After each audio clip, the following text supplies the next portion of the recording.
我叫周旋，3万年前穿越到洪荒世界，成为阐教玉虚门下第13位金仙。天尊告诉我，只要听话便可修炼大道。3万年间，我做牛做马毫无怨言，可最终却被剥夺根骨，弃如敝履。可他们不知道，我觉醒了书殿系统，任何人都可从书中领悟道法，而我亦可获得万倍返还。这一次，我要让整个阐教葬身封神大劫。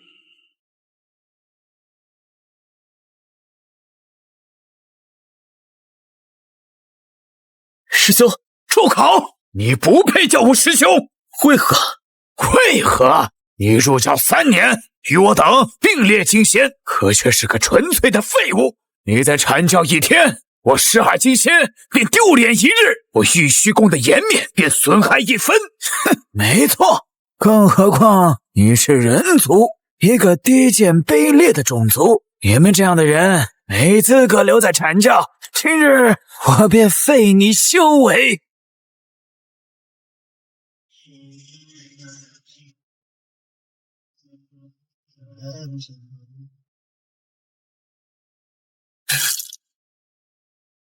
你废了我的修为，难道不怕师尊责罚吗？师尊责罚？之所以把你逐出沙门，便是师尊的旨意。你不会真以为就凭你一个资质低下的人族，也配听师尊传道？当初之所以收你入教，就是因为阐教需要一个杂役弟子来处理各种杂事，好让我们12金仙腾出时间来专门修行，还想得传大道，简直是痴人说梦。圣人不仁，以百姓为刍狗。天地之间，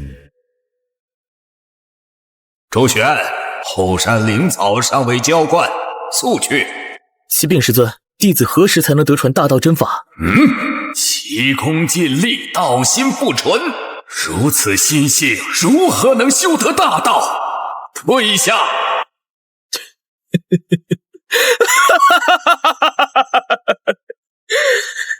原来一切都只不过是个骗局。好一个阐教，好一个元始天尊！废物就要有废物的觉悟。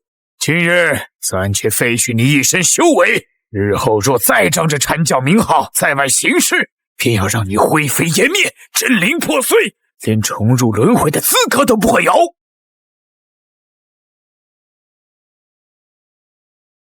元始天尊，阐教12金仙，今日之辱，我周旋必要讨回来。传说书店系统绑定成功，书店中的任何书籍皆可让洪荒生灵悟道，主人则会获得万倍返还。系统，我叫周旋，阐教弃土，觉醒了一个名为传说书店的系统，只需要把上辈子看过的玄幻小说写出来，任何生灵都可以从中领悟神话加强版功法，斗破苍空，盖天，至真世界，上架，通通上架。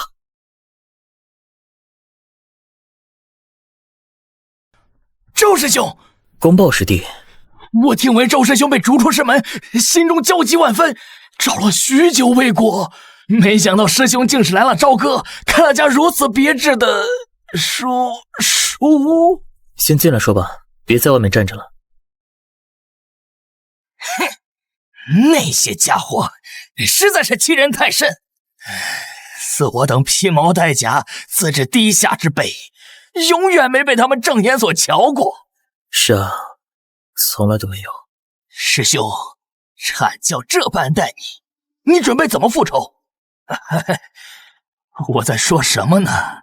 人家毕竟是12金仙，天尊更是天道圣人，我们这样的存在又能有什么办法呢？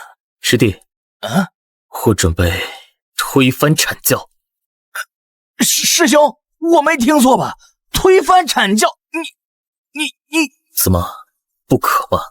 司那阐教门内12金仙骄横蛮纵，从不把我等放在眼里，唯出身论，唯天赋论，所有资源都掌握在12金仙手中，普通弟子不配修习道法，又无法获得资源，修道之路几乎断绝。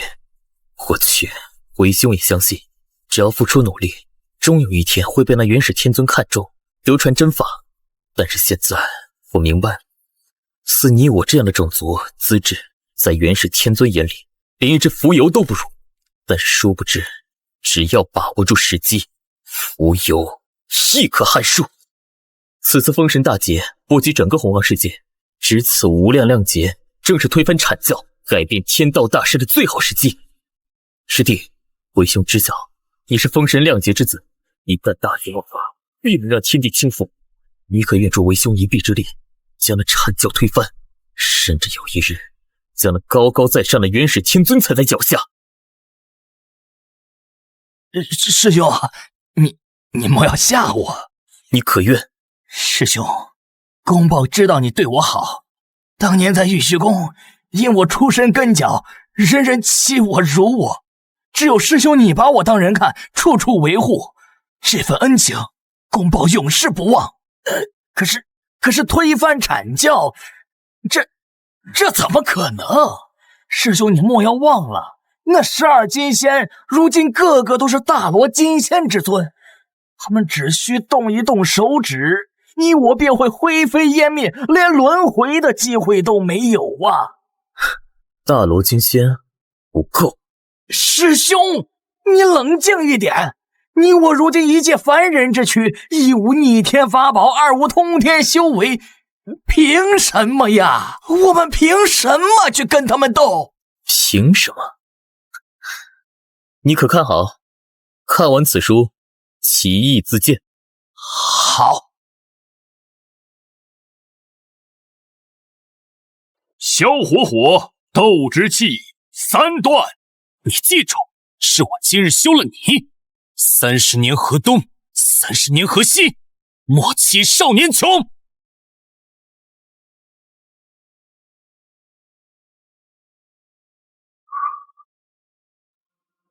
纳兰然，你给我滚出来！叶枫，是浪池。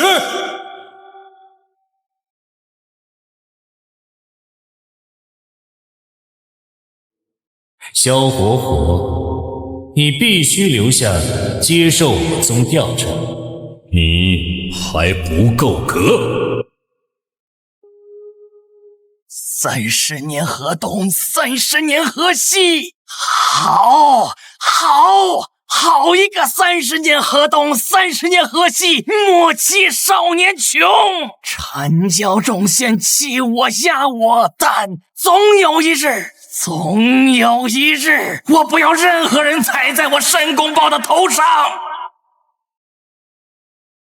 这是书中火地的星霜地心火，这怎么可能？这分明是斗破苍空里杜撰出来的异火，怎么会出现在我手里？这便是我的筹码。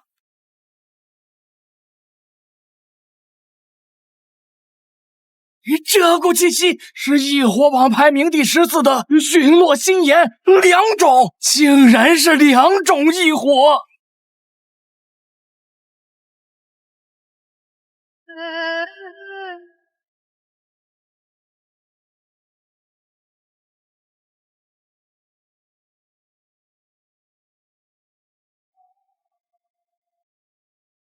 师兄，这是……你心里想的是什么，便是什么。师兄，我承认我刚才声音有点大，兄若不弃，胞弟原本……想好再说话。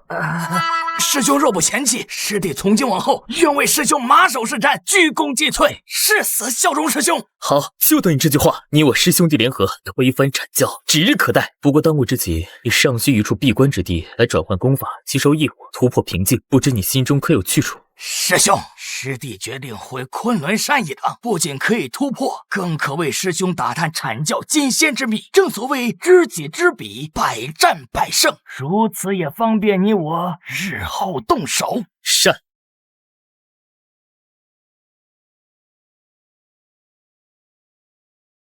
成功了！我竟然只用了1天，就突破到了太乙金仙。这在以前是数百年苦修都未必能达到的境界。师兄没有骗我，书中竟然真的有乾坤。是玉虚金钟，100年一次的阐教论道大会开始了。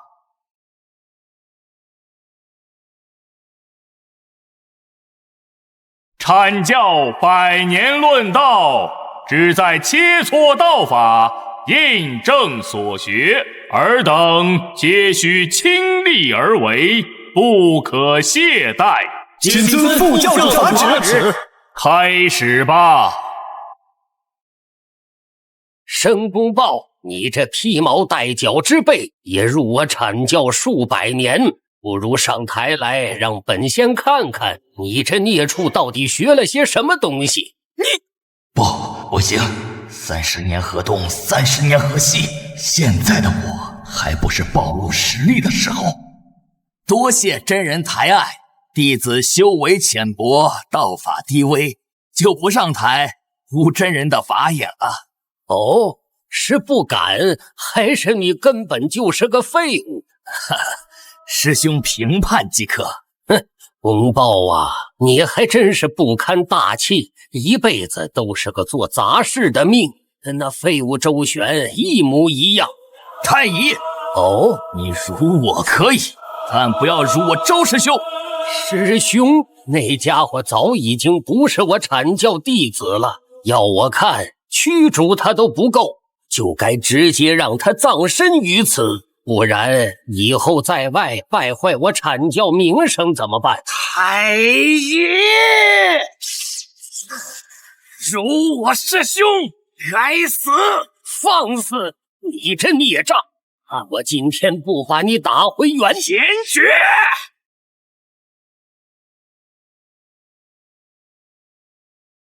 这是什么火焰？申公豹，你疯了！我怒不先烈！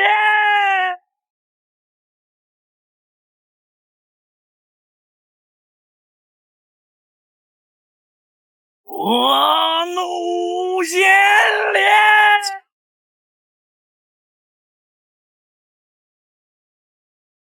孽障，竟敢下此毒手，残害同门！众师弟结阵，今日定要将此寮就地正法。佛怒邪念消耗极大，即便我踏入太乙金仙，短时间内也无法再次使用。眼下最重要便是逃离，待我成就大道，再复仇也不晚。8000雷动，追！上天入地，也要将这叛徒碎尸万段。还我法旨！申公豹叛教欺师，残害同门，罪无可赦。阐教上下见之，格杀勿论。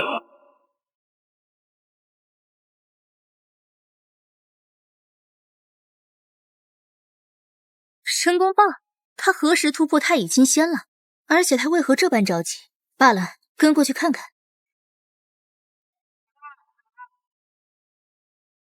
一座凡间的书店，他拼死投到这里，还如此恭敬，难道说他这一身诡异的雷法，便是从这书店中得来的？师兄，我暴露了。怎么回事？是师弟的错，主要那太乙老儿3番2次侮辱师兄，所以我一时间没忍住，出手了。倒是无妨，继续闭关吧。劫缘越发浓烈，终有一日，我们会正面迎击阐教。是。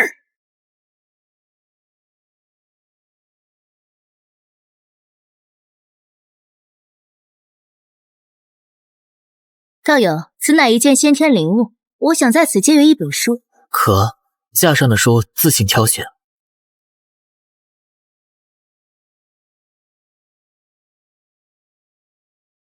登天乐，踏歌行，弹指盖天，好大的口气！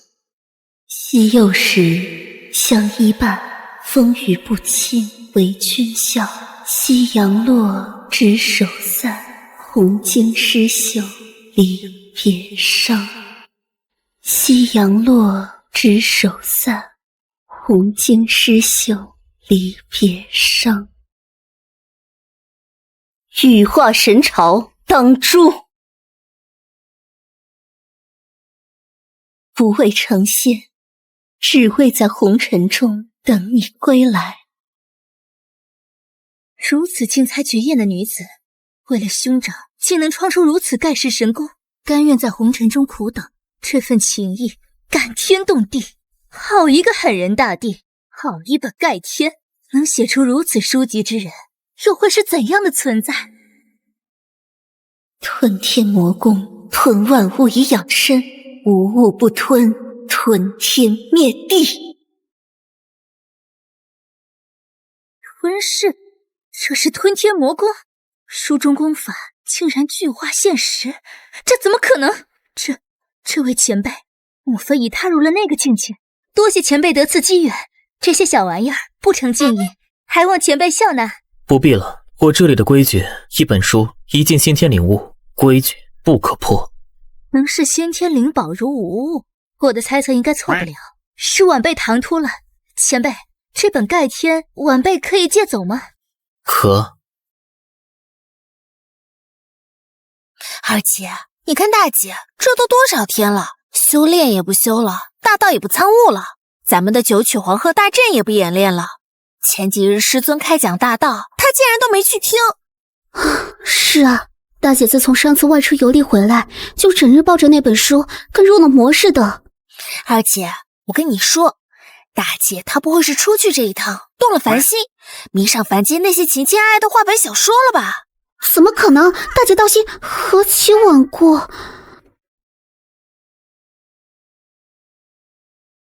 完了，完了！看这神情，难道大姐真的沉迷于凡人的情爱故事之中，无法自拔了？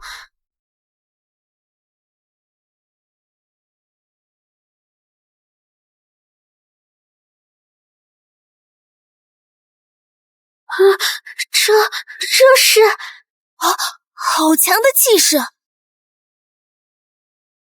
花开12品，这是最顶尖的先天魔神才有的根基啊！吞噬法则，大姐什么时候领悟的吞噬法则？而且这法则的感悟程度竟然有70%，都快超过她的本命云之法则了。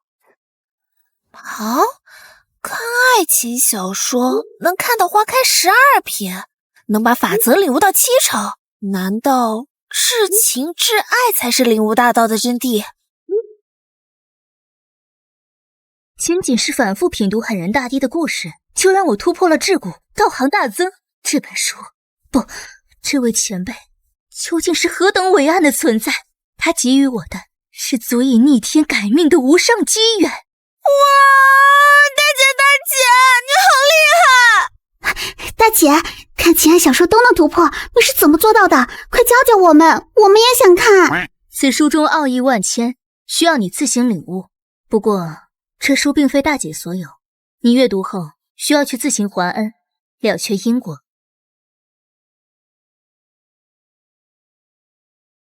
读者云霄阅读盖天，习得吞天魔功，反哺宿主，获得奖励神话进阶版吞天魔功。吞噬法则吗？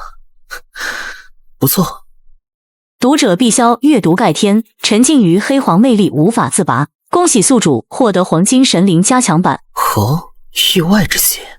读者琼霄阅读盖天，为九龙拉关的宏伟所震撼，宿主获得奖励加强版九龙拉关3世通关。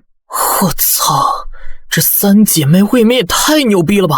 黄金神灵就算了，这个琼霄竟然直接把九龙拉关给观想出来了，3世通关，贯穿3部曲的终极宝物！我操，先天至宝！九龙拉关版3世通关，先天防御至宝，可召唤3世之身，即过去、现在、未来3身，潼关内部自成一方大千世界。发了，我要发了！师叔，弟子亲眼所见，那申公豹实力大增，皆因误入了一家书店，而店主正是不久前才被逐出的周旋。你的意思是，申公豹之所以实力变化如此之快，有可能是误入了一个书店，而这个书店是周旋这个阐教弃徒开的。千真万确，弟子所言绝无半句虚假。知道了，你先下去吧。周旋，一个被放弃的废物，要那么多机缘又有何用？周旋，这泼天的机缘，何该归我阐教，归我赤精子所有？周旋，出来！哼，终于还是来了。这阐教的鼻子倒是比狗还灵。何事？师弟，当真没想到，离开阐教后，你竟开了一家书店，不行吗？当然可以。我刚看了一眼，只需要灵宝，并可阅读其中书籍。这里有3道灵宝，我要进去带走3本书。那还真不行。这是为何？师弟，莫要因为之前的矛盾而破坏规矩。第一，我被驱逐出教，便不再是阐教弟子。第二，书店为我所开，规矩也由我定。第三是什么？第三，阐教与狗不得入内。放肆！你这孽障！念你昔日作为阐教门徒，本先给你一丝薄面，但你竟敢如此侮辱师门！好，今日我便带师尊出手，好好管教管教你这个畜生！师弟稍安勿躁。黄成子每次有好事都逃不过这家伙的狗鼻子。大师兄，您怎么来了？这点小事何须劳烦您大驾呀？周旋，只要你愿意将这书店里的所有书籍尽数交出，我可以对你之前的所有过错既往不咎。抱歉，规矩已定，不能破。阐教与狗不得入内。哈哈哈！狂妄！你这不知死活的东西！今日我便让你知道何为天高地厚。大师兄息怒，与这等孽障动手，有失您的身份呐！这就是阐教进献，丑态百出，真是可笑。哼，周旋，你不会真以为今日你能安然脱身吧？出来吧！若不是大师兄及时通报，我等都还被蒙在鼓里，不知此地竟有如此大的机缘。赤精子师弟，你此行可真是不善呐！哼，一群老阴逼！我他妈要是把这事告诉你们，还有我吃肉的份吗？是连汤都要喝不上了。真没想到，昔日一个被师尊放弃的家伙，如今却能不声不响的活得这般造化。不过这些东西不是你能把握得住的。现在把所有书籍全部交出来，念在曾经同门的份上，我等可以让你在这朝歌城安稳度日。否则，谁敢动我师兄？妈了个巴子的！师兄，我实在是忍不了了！这帮杂碎，强说得如此冠冕堂皇，我呸！哈哈哈哈！申公豹，你果然在此，真是踏破铁鞋无觅处，得来全不费工夫。今日正好将你们这2个弃徒一并解决了。店家，我们来看你了。哟，这么热闹啊！你们这是想干什么？截教弟子，好你个周旋！身为我阐教门徒，竟敢与截教妖女混在一处，你对得起师尊的教诲吗？哼，我说他区一个弃徒，哪来的胆子敢如此嚣张？原来是找到了截教做靠山。不过周旋，你当真以为凭他们3个就能护住你吗？好，我算是看明白了，你们今天来是为了颠倒黑白，强取豪夺的呀！跟他们废什么话？店家是我们的恩人，欺负店家那就是在欺负我们。让我金甲剪！三妹，莫要冲动，把这4个阐教伪君子打杀了是小事，可万一毁了周旋道友的书店，那可是大事。你也不想以后没书看了吧？不行！截教妖女欺人太甚，真当我等怕了你们不成？辱我书店，现在还想欺我客人？你们当真以为我周旋是任人拿捏的软柿子吗？周旋，你一个被逐出师门的废物，也敢口出狂言！现在立刻把所有的书都交出来，这是我们给你的最后一次机会了。又来了！我说你们一个个是都瞎了眼，看不清楚我门店上挂着的牌子吗？阐教与狗不得入内，这是我书店的规矩。别说是你们4人，今日就算是元始天尊亲至，他也不配进我的书店来。元始天尊虽强，但我的书店内有系统设下的无敌区域，若是原是这样来，大不了不出去就是。胆敢如此辱我师尊，孽障，你今日必死！猖狂！辱我，欺我，辱我！今日这笔恩怨该清算了。登天路，踏歌行，探日遮天，九龙拉关，开！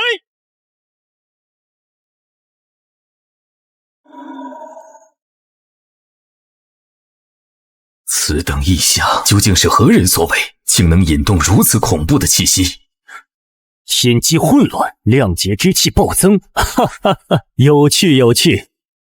九龙拉关，如此景象，闻所未闻。洪荒要出大变数了。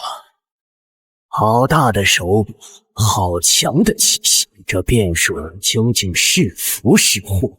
欺人太甚！上古至今，我龙族虽已没落，但纵观整个洪荒，何人敢以我族龙师为坐骑，拉一副青铜巨冠？这与当众鞭尸送葬有何区别？又能如何？我龙族势威终究是没落了呀！大姐，我不是在做梦吧？周玄道友他竟然有如此神通，这就是周玄道友书中描写的符杀法门吗？太可怕了！原来这才是师兄真正的实力。不可能，这绝不可能！一个被逐出师门的废物，怎么可能拥有这等逆天手段？九龙拉关，这股荒古气息，这究竟是什么级别的法宝？不，这已经超越了法宝的范畴。机缘，天大的机缘！若是能得到此物，什么翻天印，什么诛仙四剑，统统都是垃圾。我广成子将成为真正的玄门第一人。周玄，此等神物蕴含无上大道，有德者居之。你一介凡人，德不配位，根本不配执掌如此天大的机缘。不错，此物与我阐教有缘，理应由我等执掌，方能光耀洪荒。周玄，速将此机缘交出，我等或可饶你一命。周玄道友慷慨解囊，让我等得观其书，更是舍得将如此惊天动地的机缘展现在我等面前，这份恩情我们不能忘。大姐说得对，士为知己者死。这4个阐教伪君子想抢道友的机缘，先问问我的金角姐答不答应？3位仙子所言极是，况且再说了，万一周师兄一高兴，再给我等看几本别的书，我等岂不是……善，凭尔等4人也敢妄想夺取前辈机缘，找死！这一天终于来了，今日就拿你们4个金仙来祭奠我周旋的大道之路。敢动我师兄，先问过我申公豹手中一火。你们阐教弟子向来都是一群眼高于顶、自命不凡的伪君子，今天就让你们知道什么叫天外有天。放肆！区截教旁门，也敢在我等面前殷殷狂吠！申公豹，你这叛徒！三小，你们是想挑起2教大战吗？战便战，我截教何曾怕过？30年河东，30年河西，莫欺公豹穷！今天就让尔等见识一下手中异火之厉害！高火3玄变！这是什么异火？威力竟如此恐怖！休得猖狂，看我手段！阵起！如此恐怖的杀劫之气，这是什么杀阵？为何我从未见过？哼，你不需要知道，好好享受我为你准备的天地大劫吧。不，我的法力，我的道行，这是什么鬼东西？天道之下，众生皆苦，入我关中，方得安息。葬天官，出葬天，葬地，葬众生。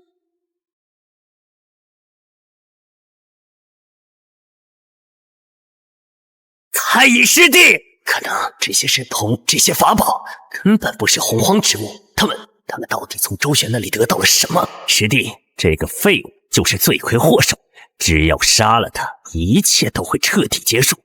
没错，擒贼先擒王，师兄说的对，拼了！让我精血破法入血！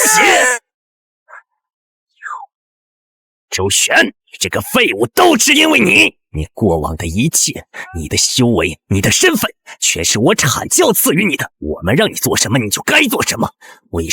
你为什么不听话？为什么不乖乖将这些机缘交出来？只要你交出来，就什么事都没有了。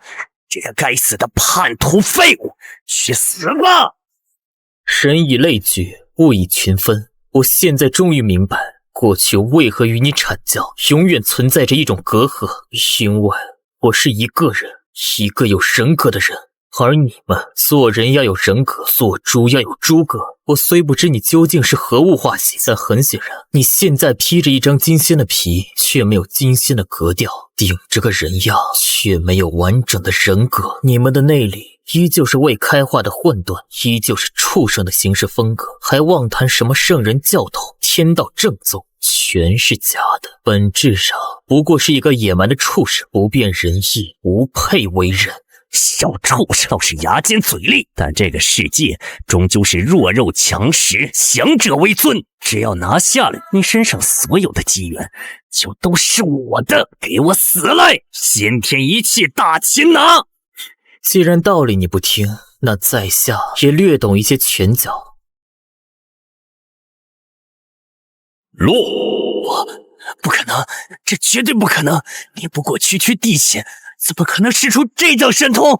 出手之前，麻烦你先搞清楚状况。都说这是我的世界，那自然一切都由我做主。周旋，你该重伤广成子师兄。周旋，你要是识趣，就马上交出手中机缘，否则我等回到玉虚宫之后，必定上禀师尊，到时候后果自负。不自量力。是。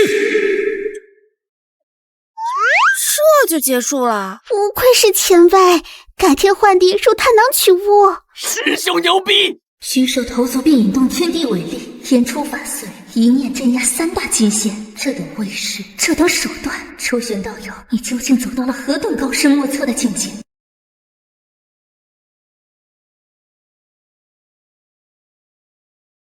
今日之事，多谢四位道友出手相助了。不敢，师兄言重了。我们就是摇旗呐喊，根本没帮上什么忙。是啊，跟道友您比起来，我们那点道行简直就是班门弄斧。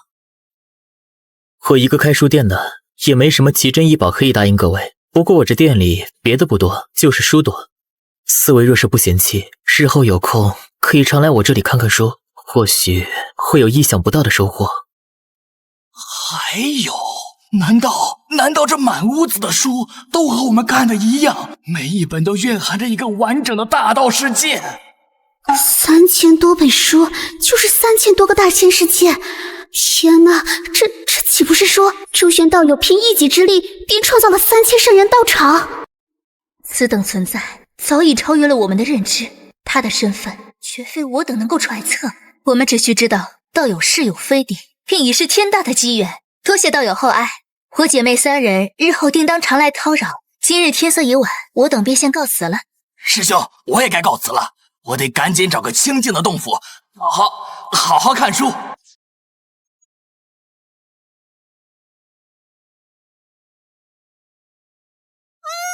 大姐二姐，你们听，是明道中。明道中晓，难道是？没错，千年一次的结界大比又要开始了。大姐二姐，这次大比我们可要好好表现，凭我们现在的实力，再加上道友书中的无上妙法，干倒多宝师兄，拿下无当师姐，还不是手到擒来？到时候咱们三霄就是截教当之无愧的大姐大，门下所有弟子见着我们都得喊一声师姐，咱们在碧游宫啊横着走。吞万物以养自身，以凡体演化混沌体。这吞天魔功绝对不仅仅只是吞噬法则显化这么简单。原来如此，是以吞噬为主，造化为辅，一功双法则的体现。只有如此，才能不断进化。不然的话，成千上万种体质傍身，本源之间相互冲突，肉身怕是早就爆了。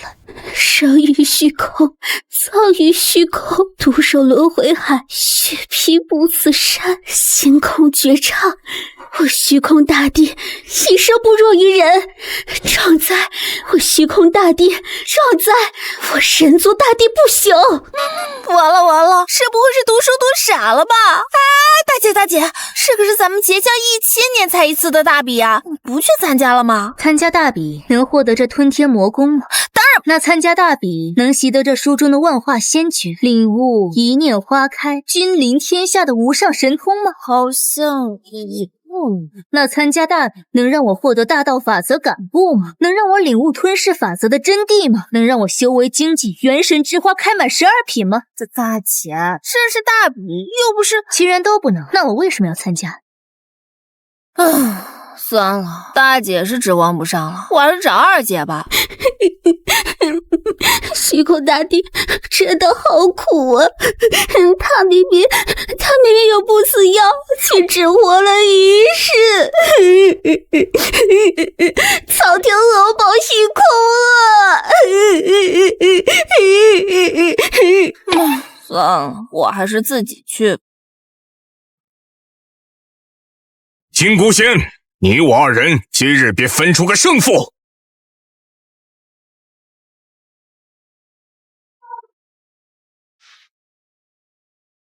师弟呀师弟，多少年了，还是这老一套，且看师兄手段。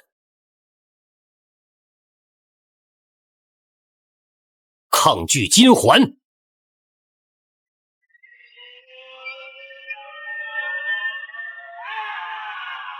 什么？师弟，光凭蛮力可不行。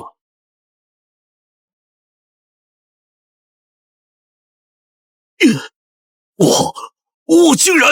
师弟，你的血脉神通固然强大，但终究是外物，过于依赖便会疏于对大道本身的参悟。你还是要好生修行，须知大道才是正途，切莫本末倒置。哼！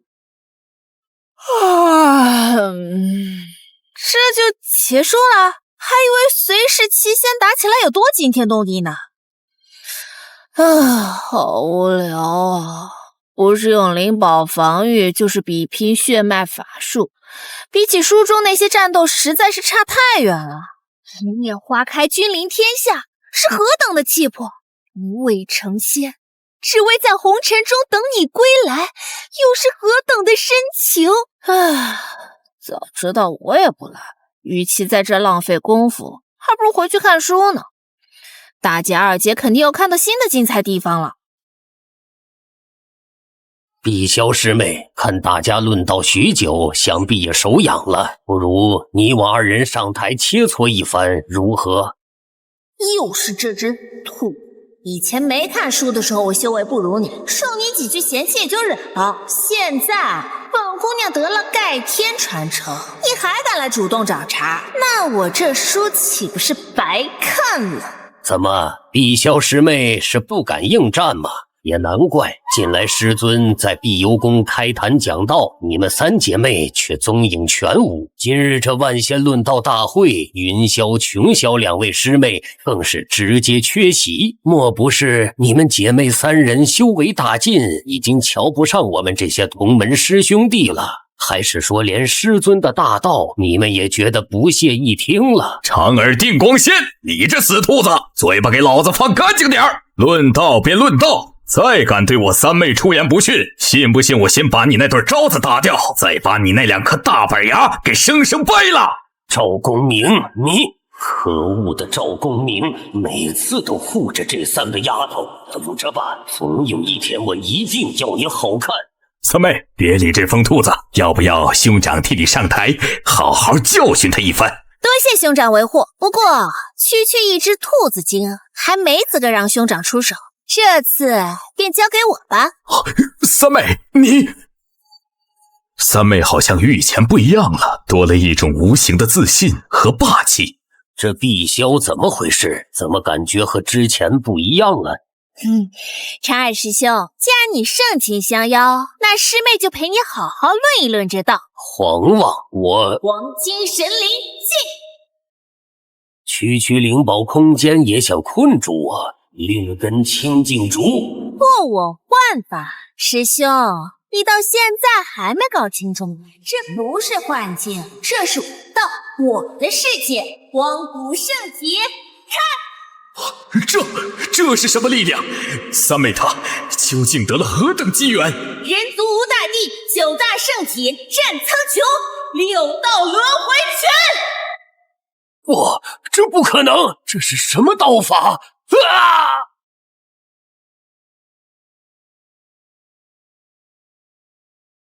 我的修为，我长耳定光仙的颜面，碧霄、赵公明、三霄，你们等着！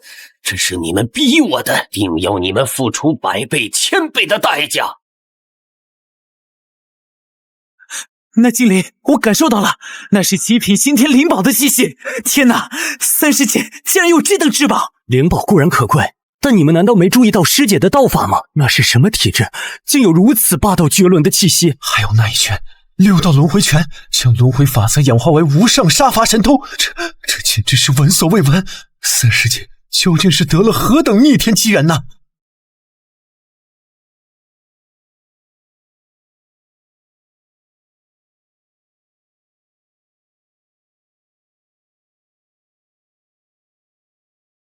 不对劲儿，太不对劲儿了！三妹的性子我最了解，单纯率真，于修行一道虽有天赋，却绝无可能在这么短的时间内对轮回大道有如此恐怖的领悟。这种脱胎换骨的变化，只有一种可能，他背后定然有一位无法想象的高人前辈在指点。哎呀，我是他兄长，怎么能？可是大道在前，妈了个巴子！不就是求三妹引荐一番吗？为了大道，这张老脸不要也罢，有啥可犹豫的？干了！长耳定光仙拜见接引准提2位圣人。长耳道友，你不在东方金鳌岛侍奉通天师兄，来我这贫瘠的西方作甚呢？圣人明鉴，小人经过一番深思熟虑之后，毅然决然决定弃暗投明。哦，此话怎讲？通天教主有教无类，门下鱼龙混杂，道行逆施，早已气运衰败，吾辈修士自当顺应天道大势，截教逆天而行，败亡乃是定数，大师不可改也。小仙愿投入西方教门下，为天道正统贡献一份绵薄之力。善，且把这颗菩提子服下。这菩提子蕴含西方佛缘，一旦服下，我一身的仙家法力便会尽数转化。若是被师尊察觉，他老人家一剑之下，我怕是连真灵都剩不下来。道友放心，我等既然出此谋划，那必定是万无一失。此菩提子能为你遮掩天机，转化法力于无形，就算是通天师兄当面，也发现不了任何异样啊！而且只要你愿意配合，待大劫过后，我便许你一尊佛位，你便是我西方教的定光欢喜佛，尊享无上果位，永驻极乐世界，岂不比在截教当个随侍七仙快活？欢喜佛，弟子愿意，弟子愿为2位圣人效犬马之劳。只是弟子还有一个小小的条件。哦，说来听听。大劫之后，那截教3霄，尤其是云霄和碧霄，可否交由弟子处置？弟子仰慕3位仙子久矣。善，如与我西方有缘，当得此果位。区区3个女仙，允了。多谢圣人，多谢圣人！弟子定当为西方教鞠躬尽瘁，死而后已。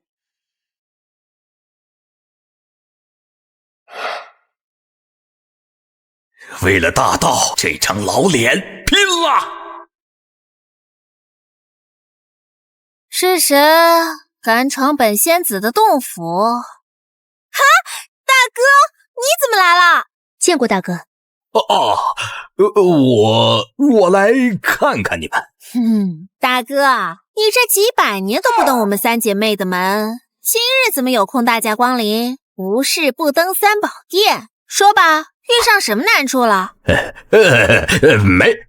没什么难处，就是许久未见，特地来看看你们。好吧，三妹，是为兄有事相求。那啥，能不能给大哥也介绍一下你们认识的那位高人呢？能不能帮我引荐一下那位高人？不好意思，我受过严格的训练，一般是不会笑的，除非忍不住。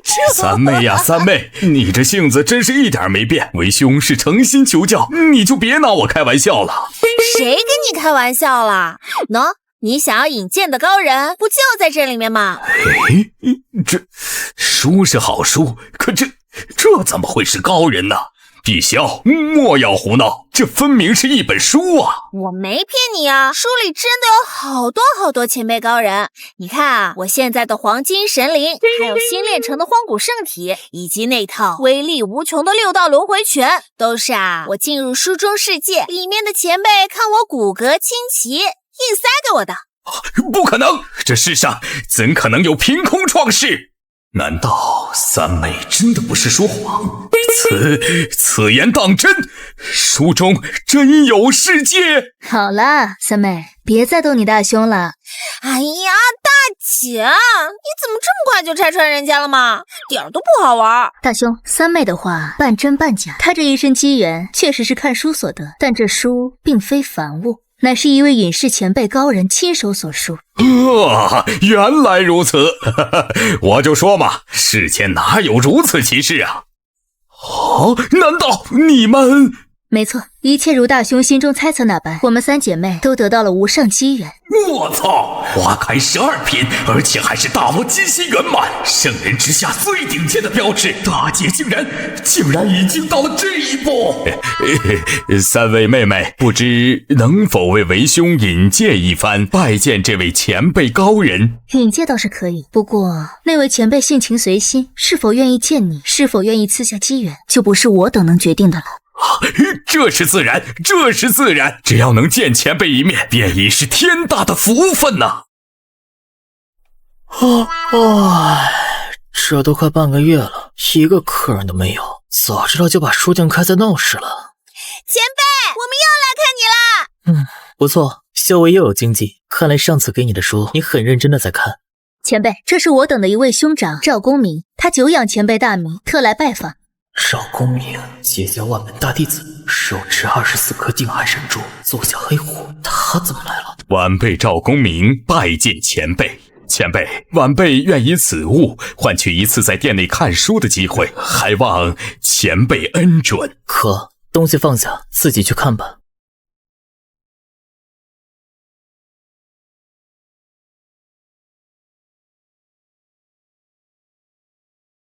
一粒尘可填海，一根草斩尽日月星辰。弹指间，天翻地覆。生于最黑暗的动乱年代，为修道而生，为应劫而至。他身化亿万血雨，洒落万古岁月，历经无数时空的熬炼，只为在那绝望的尽头，开辟一个完美而璀璨的至真世界。一粒尘可填海，一根草斩尽日月星辰，这是何等宏大的气魄呀！哪怕我安澜去一手，我原始帝城上将无敌世间，赤峰鏖不朽断，暗尽先王一穹天。送我真名者，何在轮回之中得永生？此人的气魄，此人这股唯我独尊的霸气，即便是师尊通天道人都没有这种感觉。洪荒的6大圣人似乎都缺了这样一种近似无敌却又不是无敌的感觉。那不叫感觉，叫逼格。哎，大姐二姐，你们说大兄能领悟到什么东西？大兄跟咱们看的书都不一样，这谁能知道？深不可测。虽然无法确定，但是从你我几人以及之前的申公豹来看，但凡是从前辈这里获得的能力，都与书中之人相性相合，或者映照出了我们内心最渴求的东西。内心最渴求的东西？那大兄最渴求的是什么？很难想象，堂堂截教万门大弟子，威名赫赫的赵公明，内心最渴望的不是大道，不是修为提升，也不是功法灵宝，而是与其实力相匹配的逼格。虽然能理解，毕竟装逼一时爽，一直装逼一直爽，但是这里可是洪荒世界啊！关系户和大佬遍地走，在他们面前装逼，那不是装逼遭雷劈吗？算了，希望这个家伙在不久之后的封神大劫里，我会真的喊出那句3消师妹救我。我悟了，我终于悟了！哪怕我赵公明需一手托起截教重担，照样无敌于世间。镇海边，定海珠，斩尽阐仙灭九天。天不生我赵公明，洪荒万古如长夜。还真让他把逼王的传承给学去了，这是多想不开，才把装逼刻进 DNA 里啊！祭见天尊，为何不拜？大姐二姐，大僧他是不要命了吗？竟敢说出这等大逆不道的话！现在你终于明白大兄内心最渴求的东西是什么了吧？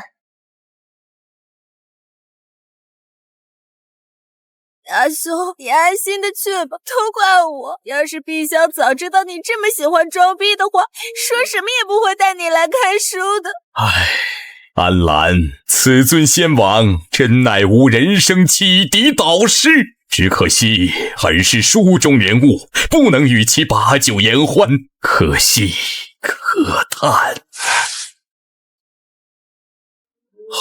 这是风矛不朽盾，书中世界独属于安澜的至宝，竟然真的出现在了现实中。原来如此，这才是此书最大的机缘呐！多谢前辈赐予无上机缘，此恩此德，赵公明永世不忘。与我无关，这一切都只是你自己的机缘罢了。西伯侯，贫道与你有一事要讲。仙长请讲。我阐教愿倾全教之力，助西岐伐纣，定鼎天下。仙长此言当真？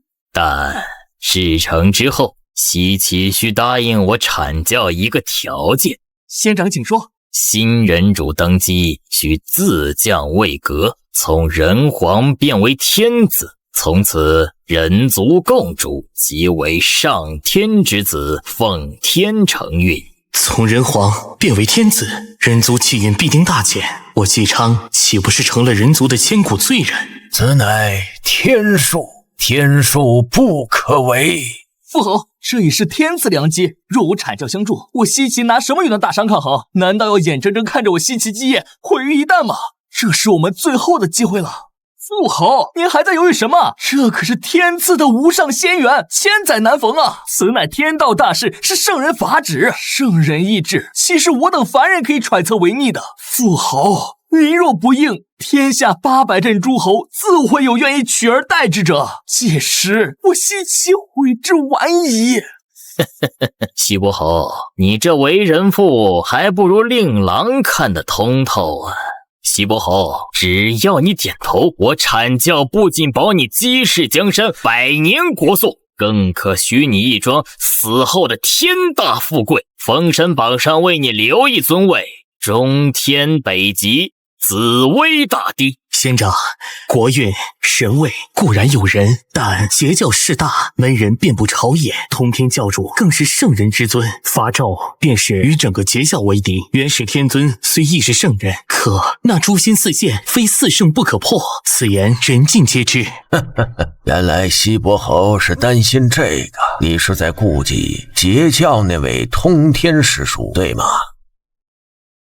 你放心，我阐教既然敢行此事，自然早已有了万全之策来应对那座诛仙剑阵。截教万仙来朝，气运鼎盛至极，然盛极必衰，此乃天数。如此庞大的气运，岂有不被清算之理？诛仙剑阵号称非四圣不可破，那若是我们当真凑齐了4位圣人呢？四位圣人，这怎么可能？三清本为一体，同气连枝。兄弟，西伯侯，圣人之下皆蝼蚁，圣人之间亦有亲疏远近。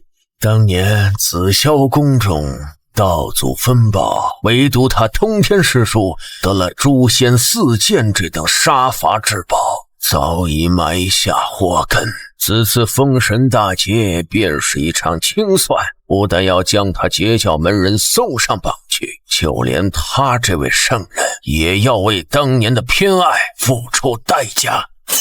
这不仅仅是王朝更迭，更是一场蓄谋已久的圣人之间的博弈啊！姬昌明白了，西岐上下愿为其子，但凭2位仙长，但凭圣人差遣。天道循环，杀劫已起，终究是开始了。通天师兄，你门下万仙来朝，气运鼎盛，却不知盛极而衰，木秀于龙。唉，非是师妹不愿帮你，实是这盘棋早已不是我等能够左右，稍有不慎，尽是道陨之危。大道50，天眼49，遁去其一，这既定的天命竟出现了一丝变数。这一线生机，难道说我人族还有救？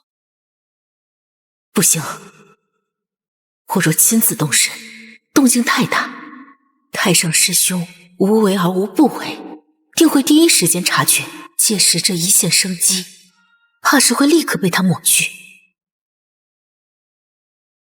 必须派一个得力之人下界，代我寻找。可该派谁去呢？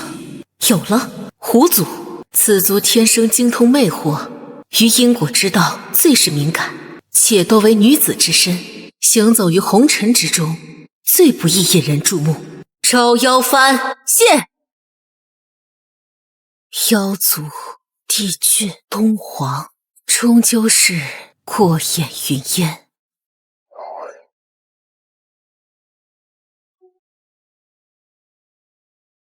招妖翻斗，万妖听令。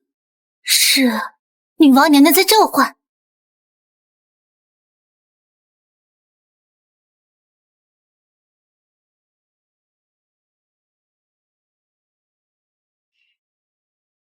轩辕坟狐族苏妲己拜见女娲娘娘，娘娘圣寿无疆。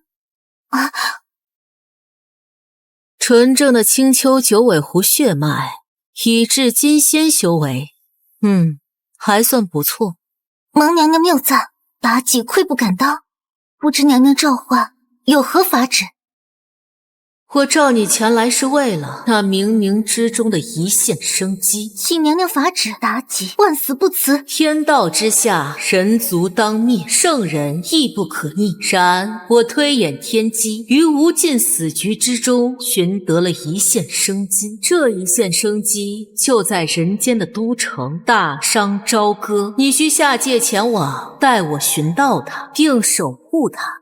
娘娘，朝歌城大，人海茫茫，妲己不知该从何寻起啊！我亦不知其具体所在，但你狐族天生于因果之道敏感，当你接近时自有感应。此事若成，我便收你为亲传弟子，传你无上大道，如何？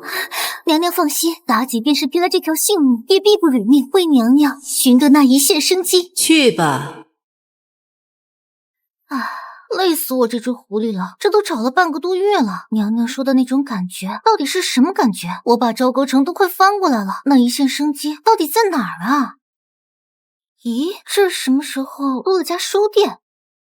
看书一次取一件先天灵宝，这老板是想钱想疯了，还是专门坑我这种涉世未深的狐狸精的？哼，我倒要看看是何方神圣，敢如此狮子大开口，看我不给你点颜色瞧瞧。不错不错，经过我这大罗金仙级别的比例润色，再配上这几幅插图，这本《金瓶梅》才算得上是真正的传世经典 ，TOP 级别的艺术品。果然有鬼！寻常凡人见到我的容貌，我失魂落魄，就算心智坚定了，他竟只是慌张。这家店绝对不对劲。老板，你这门口写的可当真？一件先天灵宝，换一次看书的机会？当然，小店诚信经营，童叟无欺。哦，那可是什么书都能看？自然，只要是我店里的书，什么都能看。那好，我就要看你手上这本，就是这本《金瓶梅》。看《金瓶梅》，你要不要听听你自己在说什么？不行，这本不行，绝对不行。哦，老板，你方才可不是这么说的。你说只要是你店里的书，什么都能看。别的书都行，唯独这本，这本有点特殊，看不成。就想看这本嘛，老板就通融一下，好不好嘛？你当真要看？要看。看也行，不过我可得提醒你，看之前最好做好心理准备，而且本店的书一旦选定，概不退还。哼，我妲己什么场面没见过，绝不会反悔，还心理准备，故弄玄虚。我看你这做贼心虚的样子，今天我非得拆穿你这黑店不可。你这写的都是些什么淫词艳曲，简直不知羞耻。是你自己非要看的，我可没逼你。再说了，本店规矩，一旦选定，概不退还。黑店，这绝对是黑店。可那是一件先天灵宝啊，就为了几页不堪入目的图画，就这么打了水漂。不行，我倒要看看你这书里到底能写出什么花样来。这哪里是什么不正经的验书，这分明是将阴阳大道双修法则揉碎了掰开了喂到你嘴里啊！这简直是无上宝典。我倒要看看你能坚持到几时。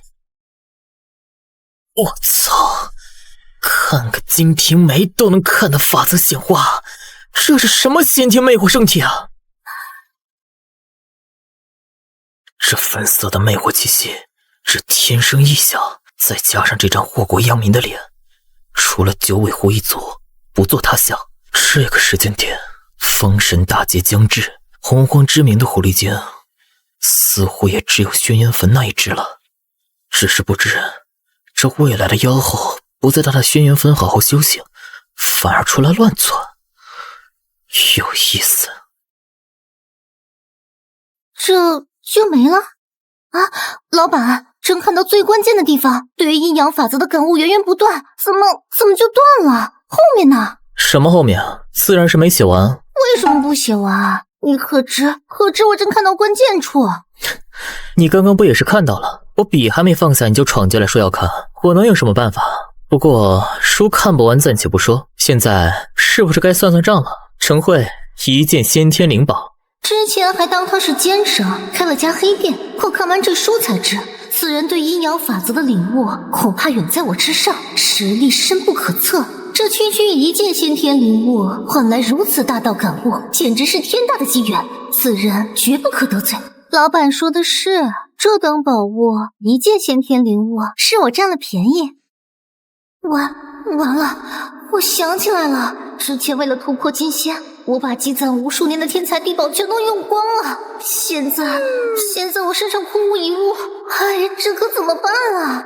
你不会是想赖账吧？啊，没有，我妲己一言九鼎，怎么可能赖账？那你的灵物呢？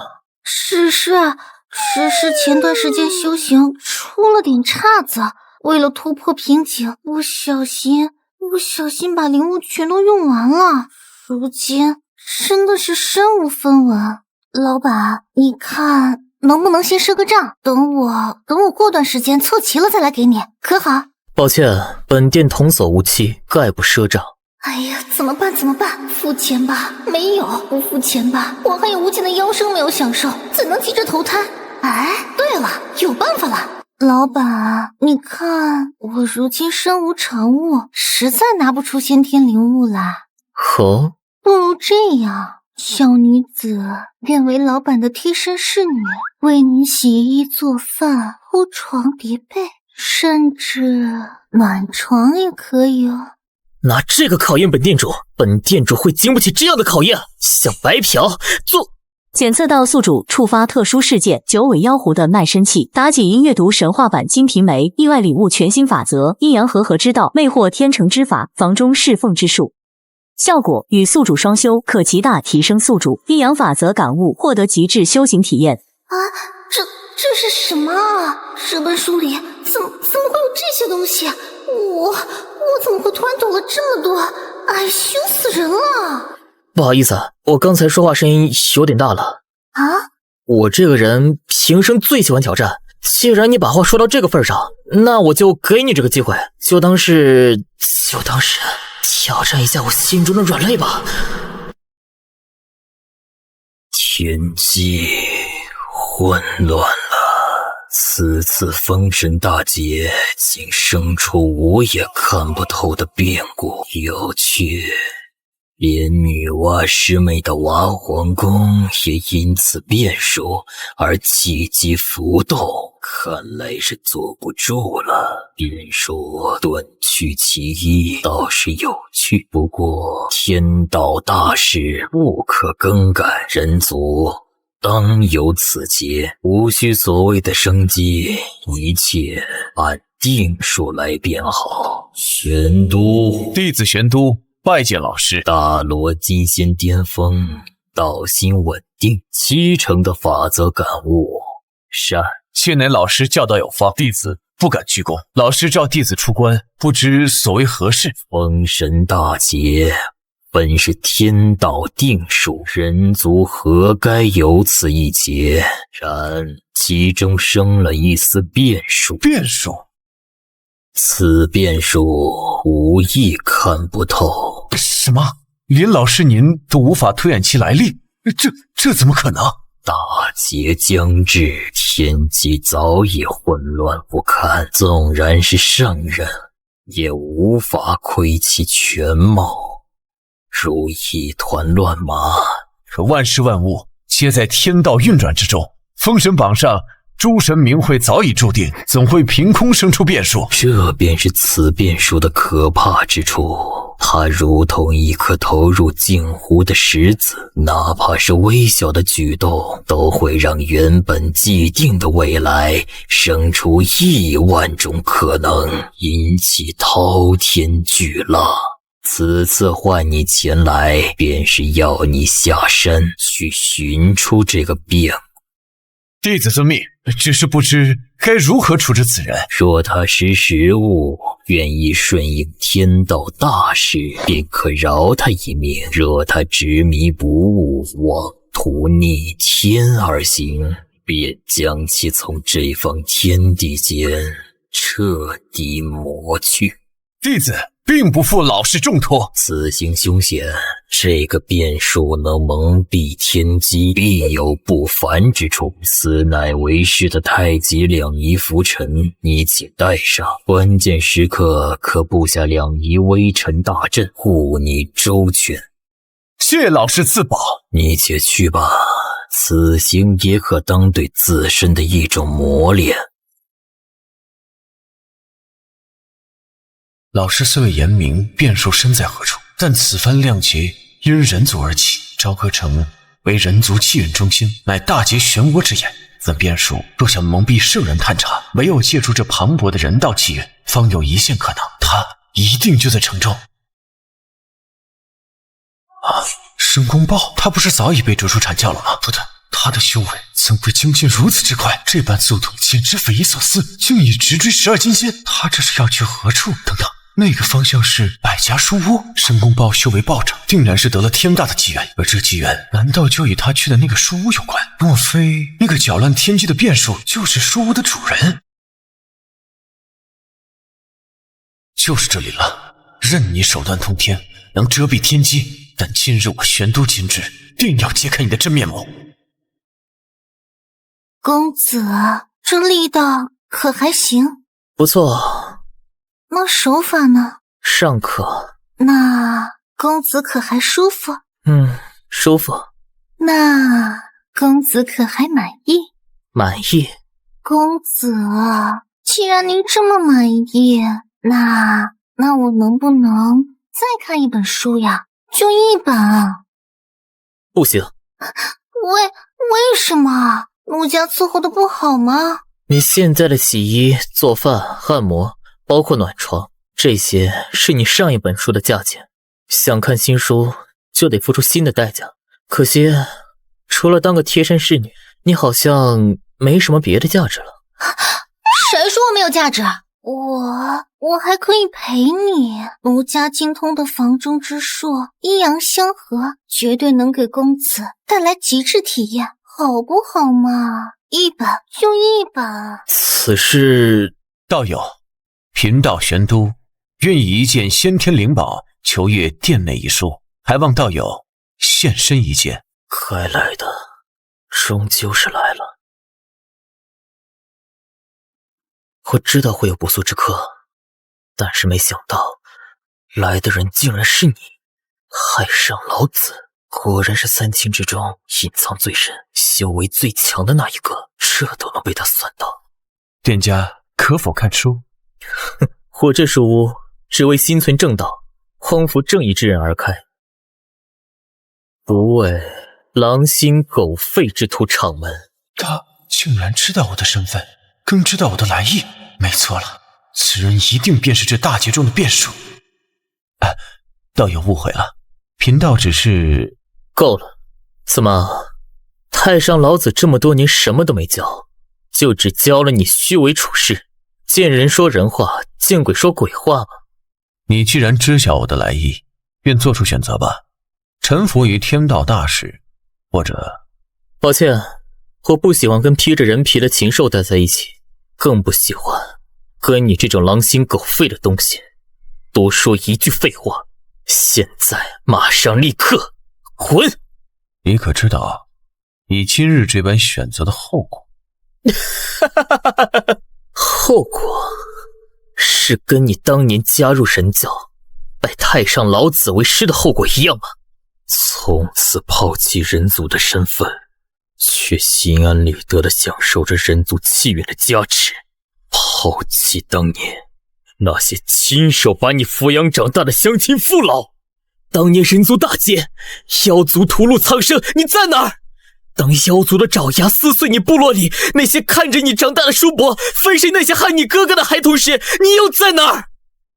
你那时已是圣人门徒，你若真有半点人心，只需一句话，妖族也不该在首阳山放肆。退一万步说，你若无力庇护，那你为何要驱赶那些前去投奔你的族人？你看看你都做了什么！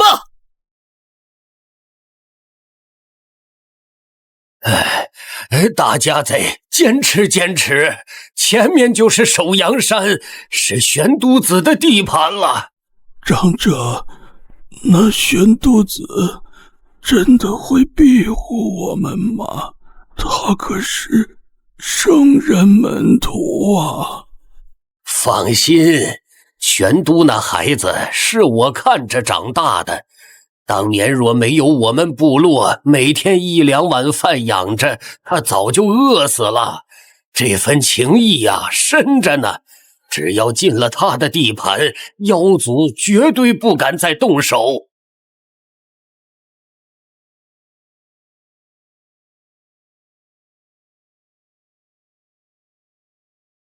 圣人道场清净之地，尔等生灵不得擅入。玄都子，是我呀！我是你隔壁的老张叔，你忘了？小时候你没饭吃，常来我家，是我家婆娘给你盛的饭呐。玄都上仙，求求您发发慈悲，就让我们进去躲一躲，我们保证绝不污染圣人道场。等妖族退了，我们立刻就走，绝不多留片刻。我再说一遍，圣人道场擅入者斩。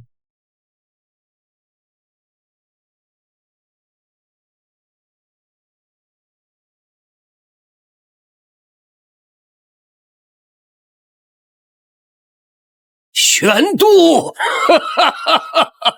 既然做了圣人的狗，就夹紧尾巴，千万别让人知道你曾是人族。我怕将来会有人族亲手打死你这畜生。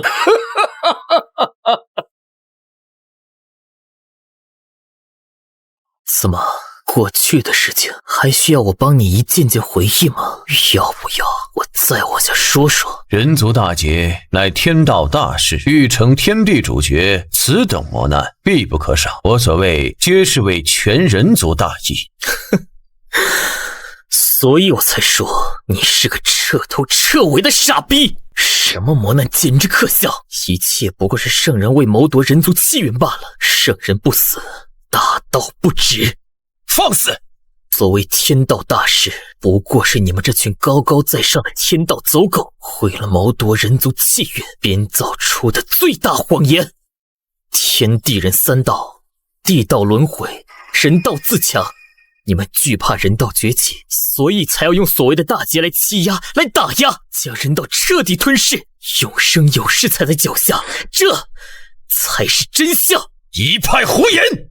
哼。是不是胡言？你比我更清楚。变数，你果然是那个变数。好，既然你执意找死，那我也不必再顾忌什么同族身份。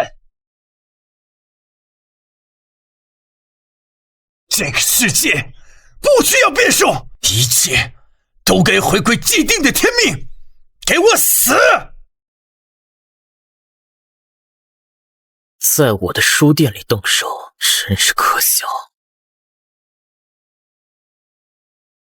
不可能，这个是极品先天灵宝，南方绿地焰光旗，你怎么可能？这书店既然敢对我出手，就要做好魂飞魄散的觉悟。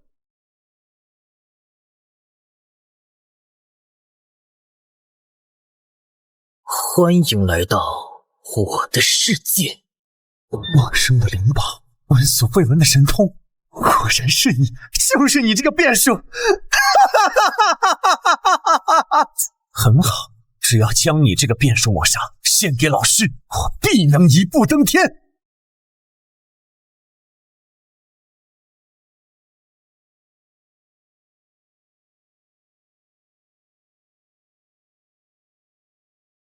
什么？穿过去了？这不可能！我的乾坤图乃是仿照先天灵宝炼制，内蕴乾坤可收天地，为何会对你无效？好一个变数，手段果然诡异莫测。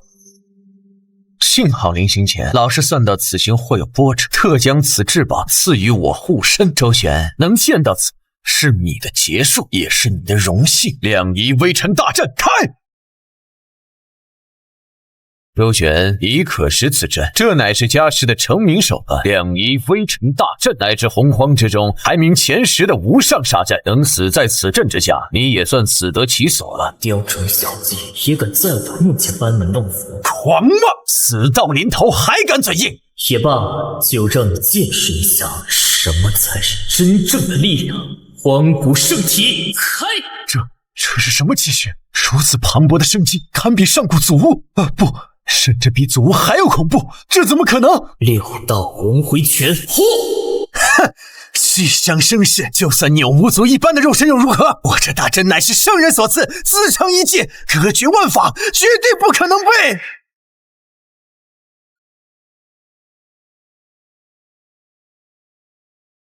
不可能！我的2名围城大阵任务人发宝，怎么可能？这绝不可能！没什么不可能，你所倚仗的不过是万，而我信奉是人定胜天。恨生为叛出人族的杂死徒，配为人。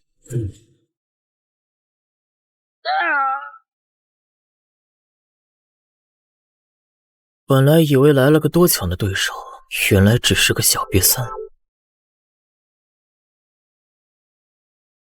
吞天魔功，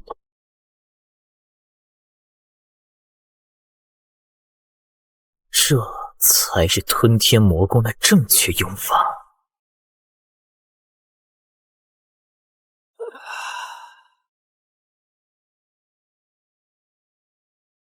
出来吧。老板，你都看到了。老板，不，主人，奴家从今往后就是您的人了，求主人不要杀我。奴家精通百般变化，擅长万种防中之术，保证把主人伺候得舒舒服服的。我靠，这小狐狸搞什么鬼？我他妈一句话还没说，他这戏就演全套了。只此一次，下不为例。主人放心，奴家以后一定乖乖的，好好伺候主人。哎呀，罪孽啊！我周某人自诩心智稳定，今日终究还是没能顶住这轻视妖姬的诱惑，要永坠无间了。哎呀，罪孽啊！我周某人自诩心智稳定，今日终究还是没能顶住这轻视妖姬的诱惑，要永坠无间了。不过，正所谓我不入地狱，谁入地狱？都说这美色是刮骨钢刀，周某人今日便要亲身试试它究竟有多利。走，跟我进屋。主人，舒服吗？舒什么舒？做好你的本职工作，再想看书。主人，真是答应给妲己看书了。看你表现。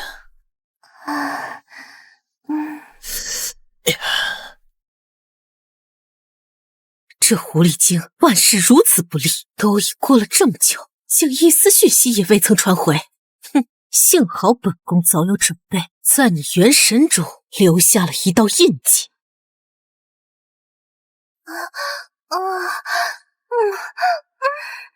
你住！本宫让你去寻找变数，不是让你去睡了那个变数。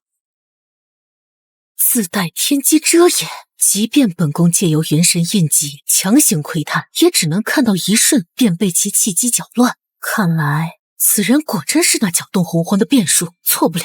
罢了，看来此事还需本宫亲自走趟。可恶！我明明将书中的玉女心经和房中秘术都已参透，为何还是输给了主人？你也不想想，那本书是谁写的？难道还要告诉你，我绑定了加倍返还系统？你修行1日等于我修行100日，这房中术自然也是如此。燕家可在？本宫想看一看书。这是怎么了？大清早的，有客人上门，好事啊？不是客人，我好像听到了娘娘的声音。娘娘？哪个娘娘？女娲娘娘。操，女娲？不可能！我这书店有大道庇护，能遮掩一切天机，圣人也无法窥探。她是怎么找来的？也许是我太累了，出现幻听了。对，一定是幻听。燕家何故避而不见？怎么办？一定是娘娘知道了，她肯定知道我不仅没找到那个变数，还跟你睡了。完了，娘娘一定会扒了我的狐狸皮，做成围脖的。不用担心，你的任务已经完成了。要不然的话，女娲既然在妲己元神中埋下这种手段，可以随时追踪定位，那岂不是说昨晚我和妲己她全看见了？完犊子！千防万防，家贼难防。我这是被现场直播了，还是给圣人直播？你先在此歇着，别出去。这件事我来处理。主人，我的任务是寻找搅动洪荒的变数。主人说我的任务完成了，那岂不是说主人便是那个变数？后辈人族周旋，见过女娲娘娘。不愧是搅动天机的变数，看来你什么都知道了。娘娘说笑了。本宫此来有2事，其一，见见你这变数，如今看来尚可；其二，便是看看你这能蒙蔽天机的书殿有何神奇。魂殿家规矩，不知此物可否换一次阅览之机？乖乖，山河设计图，圣人出手就是不一样，顶级先天灵宝当门票。娘娘言重了，此物足矣。娘娘，请。可有推荐之书？娘娘既为人族圣母，又曾为妖教之主，想来这本在史之书最适合娘娘。莫非来上元始接引入敌，尔等竟敢如此欺我？书中内容是真是假？娘娘，这本书不过是我闲来无事胡乱编写的话本罢了。从封神亮节开始的后续，更只是我的臆想。不过，若看透这世间万物运转的本质，便会发现我这臆想与未来洪荒大事或许大差不差。你此话何意？意思很简单，总结起来便是6个字：信则有，不信则无。此乃招妖幡，你且收下，持此幡可号令天下万妖。抱歉，娘娘，我是人族。我明白了，此番大劫，本宫会出手。人族绝不能再沦为任由圣人收割气运的牲畜。迟来的深情，或者说是正义吗？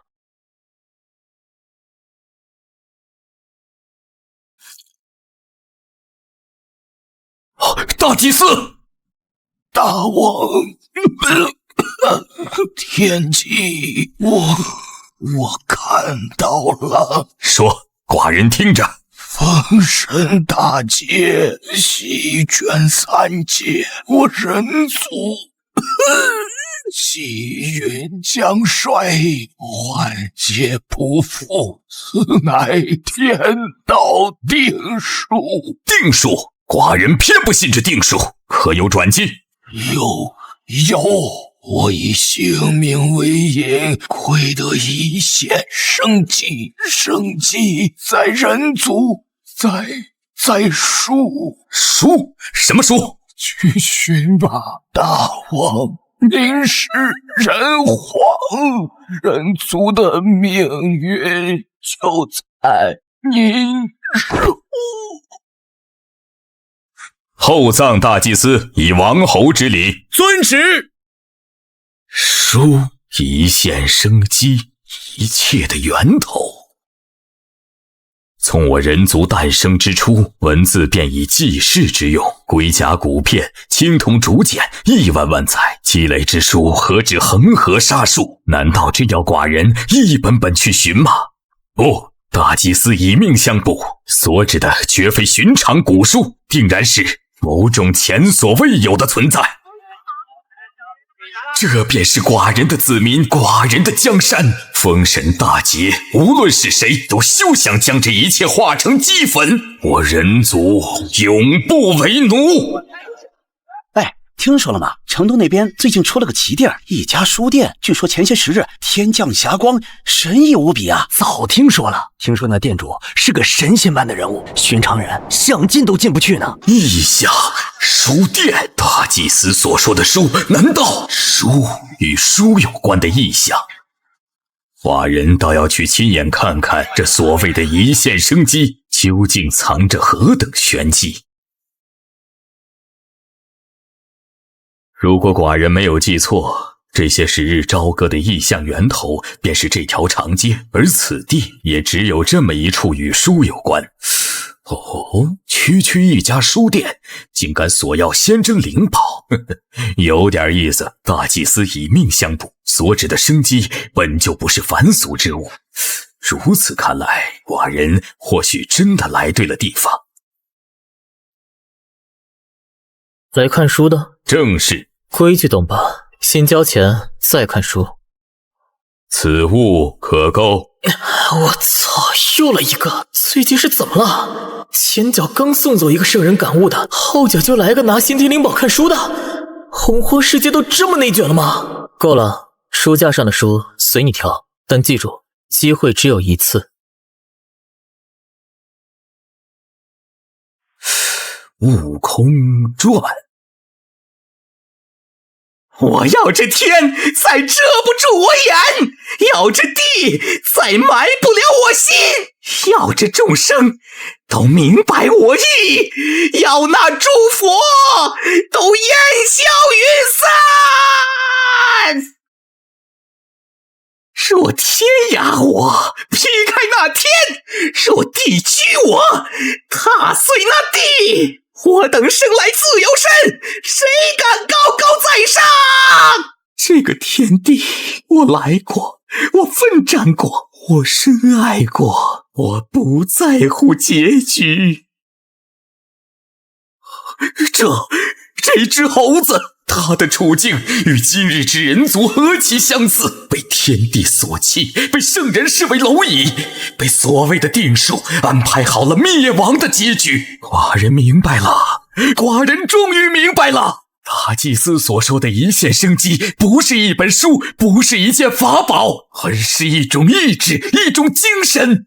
人族需要抗争，抗争那高高在上的洪荒诛仙，抗争那视万物为刍狗的圣人，哪怕最后生死道消，人族灭亡，但只要我们抗争过，奋斗过，这股不屈的意志便会传承下去。只要精神不灭，我人族永不为奴。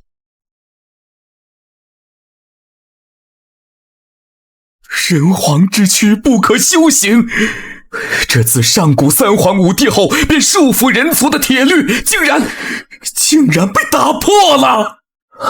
太乙金仙，这还只是开始，再加上我人皇之位，能引整个人族气运加深。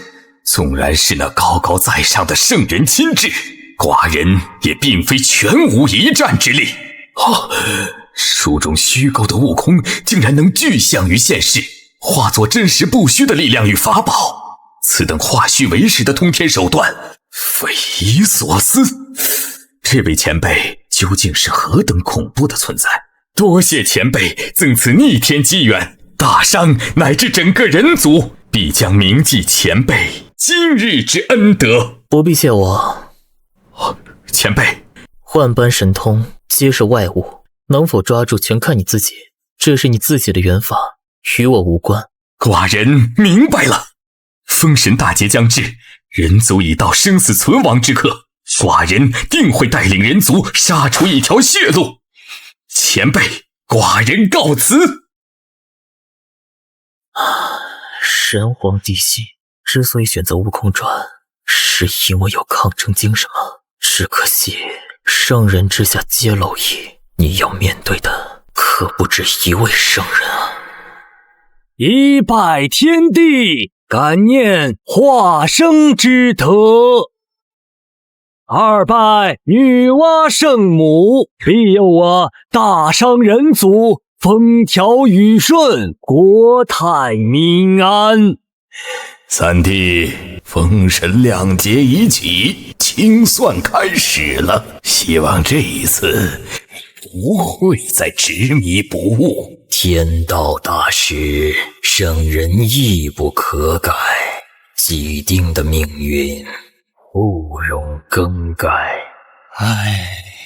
大劫再起，不知又有多少生灵要化为飞灰。清风明月，传我法旨，自今日起，我武装观紧闭山门，此2劫之内，山门永闭。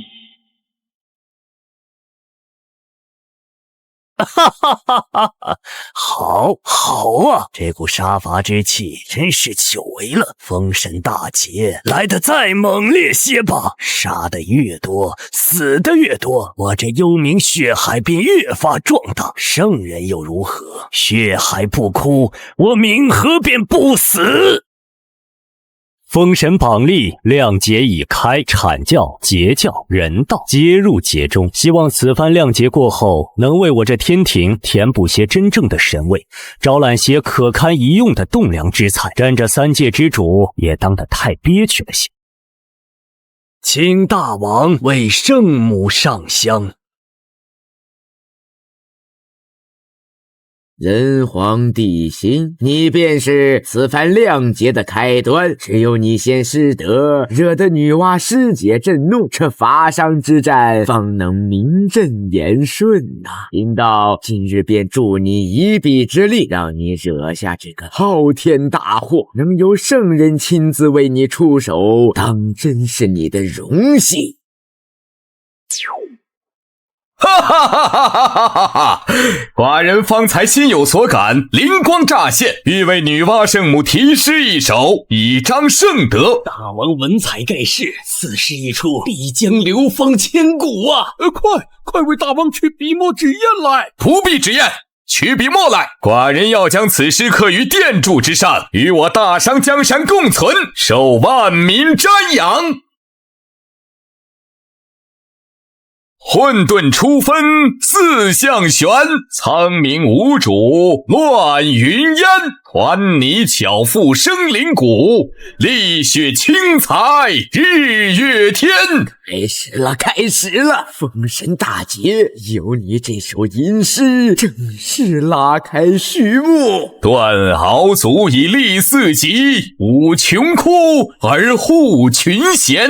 人族绵延千万载，有意挖黄创世篇。圣君，大王实乃圣君在世啊！此等赞颂圣母功德之事，前无古人。女娲娘娘若知，定会加倍庇佑我大商国祚万年。这怎么可能？我的七宝妙术无不刷，可惑人心，可乱心智。他此刻因被心魔控制，写下的当是那首吟诗才对呀。峰峦宝障锦飞长，尽是泥金巧样妆。区区远山飞翠色，翩翩舞袖映彩裳。这才是他该写的诗，为何会变成一首功德赞诗啊？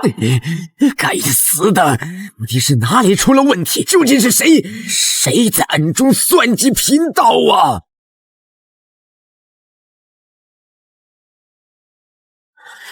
好一个天机混乱！这两劫的规模竟比吾等推演的庞大了数万倍，一万横杀世界，无一能逃。太上、元始，你们两个执掌玄门，号称顺天引人，两劫演化成这般模样，竟毫无察觉，真是两个天大的废物！地心吟诗不成，法上便师出无名，凤鸣西起，不枉法臭。没了这由头，岂不成了天下人的笑柄？再出手一次，不行，人族气运已生警觉，若是再强行干预，引来反噬，怕是我自身也要脱层皮呀！罢了，该做，贫道已经做了。此事本是元始师兄的阐教印节，烂摊子便由他自己去收拾。阐教那些弟子一个个眼高于顶，自诩代天行法，想来他们定能为自己想出一个完美的开战之法，名正言顺。对吾等而言，从来就不是最重要的。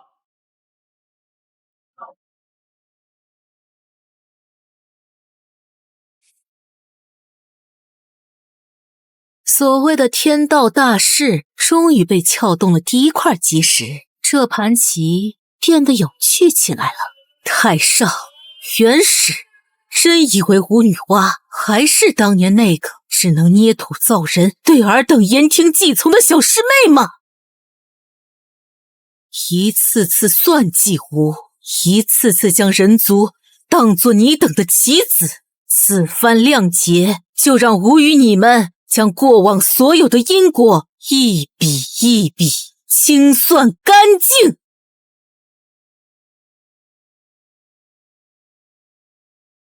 伯邑考拜见上仙。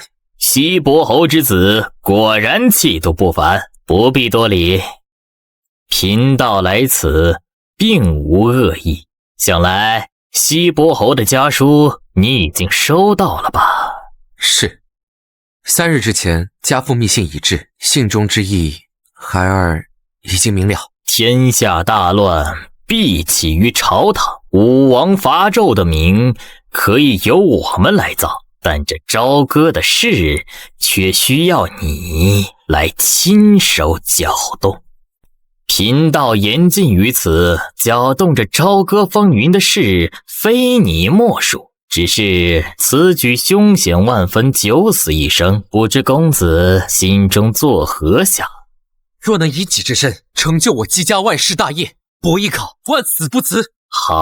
好一个万死不辞！不愧是西伯侯的长子，有此觉悟，有此胆魄，大事可成。你且放心，阐教与西岐绝不会让你白白牺牲。待封神事毕，那中天北极紫薇大帝的神位当为你所留。什么？紫薇大帝？那可是父王与诸位上仙耗费无数心血方才谋得的无上尊位，怎可轻易于我？轻易？公子，那尊神位从来便是你的，如今不过是物归原主罢了。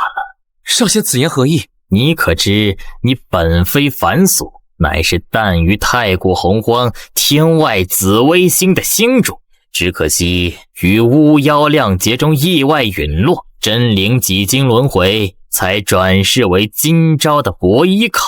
此番封神大劫既是结束，亦是机缘，正是你重归神位，再掌星辰的最好时机。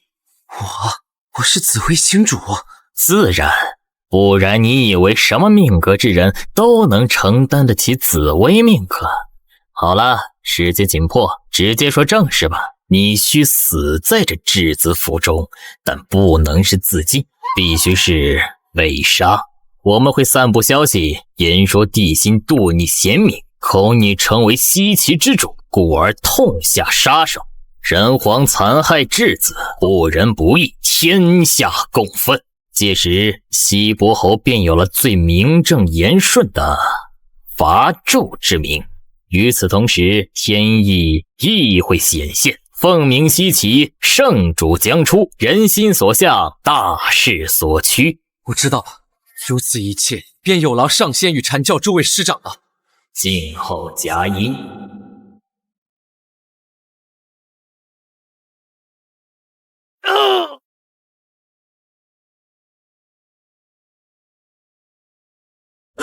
大王，不好了！何事如此惊慌？质子府西岐伯邑考公子，他昨夜在府中遇刺身亡了。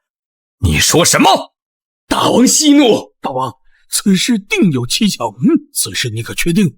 欺骗大王可是死罪。千真万确。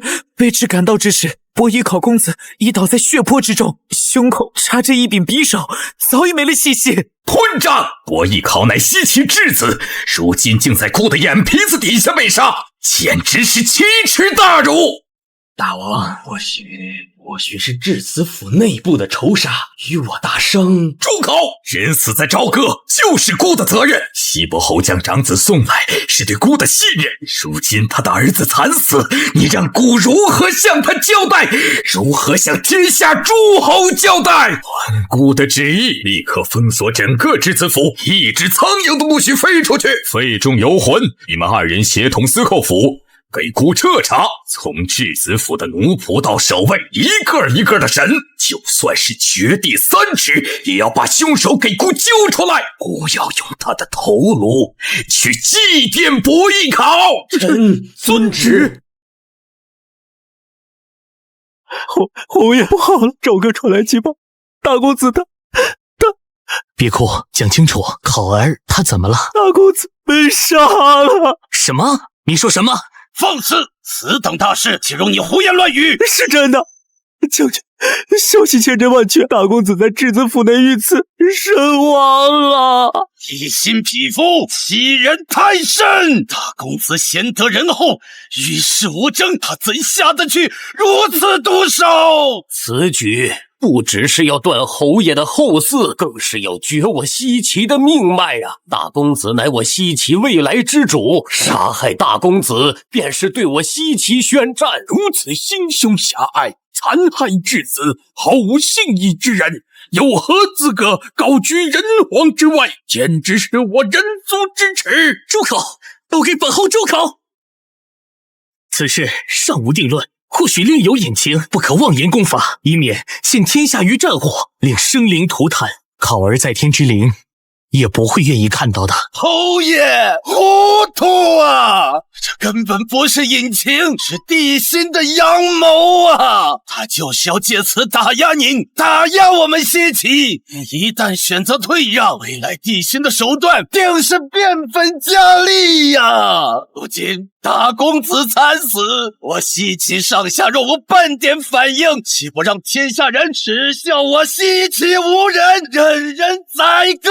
请侯爷下令，为大公子报仇，为西岐雪耻！请侯爷下令，为大公子报仇，为西岐雪耻！反了！推翻暴政，诛杀帝辛！侯爷既已决断，当需一人统领三军，不知元帅之位。元帅之选，国王心中早有人选。此人上知天文，下知地理，胸怀韬略，富有乾坤。究竟是何方神圣？传国王将令，拜江上、姜子牙为我西岐三军最高统帅，即刻出兵征讨朝歌。末将南宫氏愿为先锋。我等誓死追随侯爷，追随姜元帅，踏平朝歌，为大公子报仇。击鼓出征，此战不灭伤，誓不还。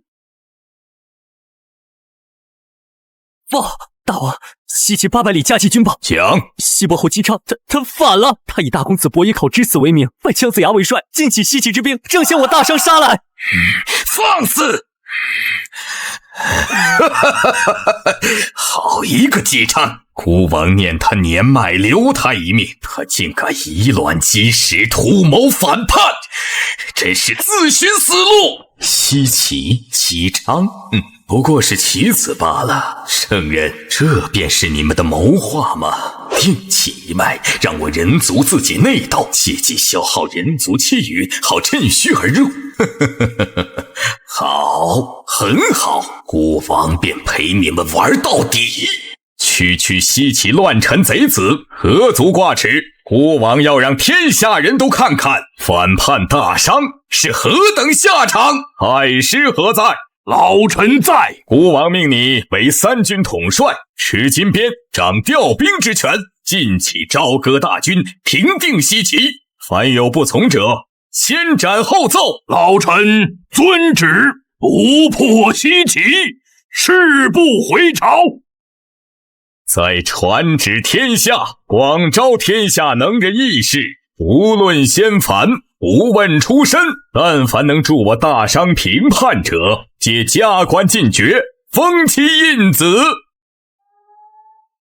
终于要开始了吗？请侯爷下令，为大公子报仇，为西岐雪耻。都起来吧！孤王一生敬天法祖，忠于社稷，为天下安宁，孤王忍了；为西岐百姓，孤王也忍了。可他帝辛断我子嗣，绝我西岐之望，此等暴君，禽兽不如。若再忍让，孤王有何面目去见我西岐的列祖列宗？有何颜面去见惨死的考儿？侯爷，孤王非为一己之私，更非为一家之仇。帝辛无道，残害忠良，视万民如草芥，此等昏君，人人得而诛之。传国王令，西岐反了。想不到姬昌此子竟是以至情至性之辈，实属难得呀。师兄怕是相差了。人族绝对是洪荒万族之中最卑劣的种族，越是身居高位，越是容易受红尘气运荼毒，变得贪婪，对权力的追逐会将人性之恶无条件的放大。不说他人，就姬昌此人，固然对紫薇星主有几分感情，但绝对不多。现在的一切都只不过是他演出来罢了，甚至在场的所有人都在演。师弟何必这番作态？人族不管如何，始终是被圈养的畜生。所谓的人族气运，迟早会变成我等修为进阶的阶梯。修行之路，切莫着想了。师弟受教。1万里星空传音，女娲师妹说天机已变，我截教的一线生机就在此处，一家凡人书店。一线生机，究竟是真是假？也罢，既然来了，总要看个究竟的。这气息，这道运，不会吧？这他妈不是通天教主吗？他怎么会来我这儿？店家，贫道想在此看书，不知需要何物交换？我操，极品先天灵宝，一出手就是王炸，不愧是圣人，真豪横。书架上的书可自行挑选，至于报酬，就这个吧。一介凡人，竟然无惧我圣人威压，有点意思。哎，就这本吧。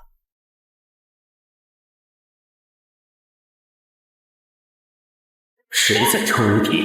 哪个敢言不办？杀到世间，无人敢称尊。纵使天地无我，我依旧自成一道。杀到天地无我，我依旧自成一道。宁折不弯，一往无前，虽千万人吾往矣。这才是真正的剑道。我明白了，我明白了。圣人之尊也是枷锁，不忘初心，方得始终。我知道，当为截取一线生机，为万物截取一线生机，管他天数定数，我自一剑破之。检测到顾客通天获得大罗剑胎，他化自在大法，宿主获得加强版奖励。这是大罗剑胎，他化自在大法，化虚为实，书中之物竟能出现在现实之中。将一个世界的法则与宝物化为实体，这是何等伟力！这书店里有3000本书，岂不是代表着3000个大千世界？而每一个世界的修炼体系都截然不同。难道这位前辈以一己之力创造了3000世界？这等存在早已超脱圣人，甚至超脱了天道。多谢前辈赐予机缘，今日之恩，通天永世不忘。我尼玛，你一个圣人拜我，是怕我活得不够长吗？一切自是缘法，不忘初心，方得始终。你能找到自己的道，是你自己的造化。晚辈通天，斗胆想请前辈论道一二，为晚辈指点迷津。过犹不及，贪得无厌，非是好事。你今日所得已多，好自领悟吧。是晚辈梦浪了，多谢前辈教诲，晚辈告辞。差点他妈就被拆穿了。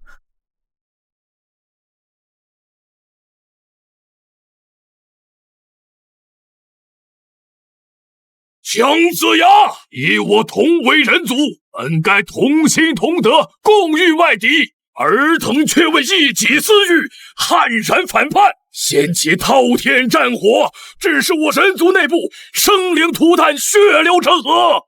此等内耗人族气运之举，你们便是人族的千古罪人。文太师此言差矣，非是我等要反，实乃地心无道，他刚愎自用，残害忠良，连800镇诸侯的世子都不放过。如此暴虐之君，早已尽失人心，天命已不在上。我等起兵，乃是顺天应人，为天下苍生发此毒夫民贼。说得好，说的真是大义凛然。姜子牙，多年不见，你别的本事没长进，颠倒黑白、粉饰太平的功夫，倒是和阐教那12个伪君子学了个10乘10啊！虚伪至极。公报，你这叛教逆徒，何胆在此妖言惑众？妖言惑众！我问你，伯邑考前一天晚上在朝歌身死，第二天消息传出，西岐大军便已集结完毕，兵锋直指朝歌，这速是不是太快了点儿？分明是早有预谋，说什么为博弈考报仇。我看他不过是你们这盘大棋中为了师出有名而丢弃的一颗棋子罢了。真相恐怕不是地心要杀他，而是你们逼着他自杀，用他的命来换一个起兵的理由。走口，老败口，自古皆然。这世间终究是强者为尊，实力说了算，多说无益。各位师兄还不出手，更待何时啊？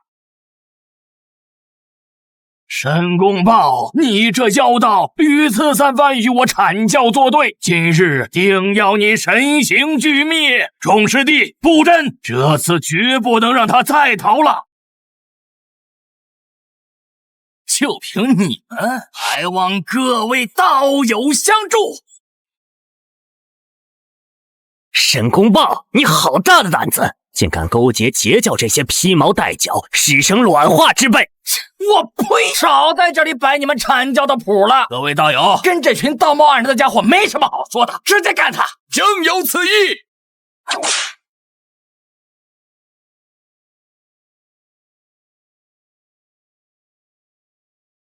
怎么可能？他们的神通为何变得如此诡异强大？阐教门下弟子何在？随我等一同出手，诛杀妖邪！人多就有用，炮火三玄变，爆！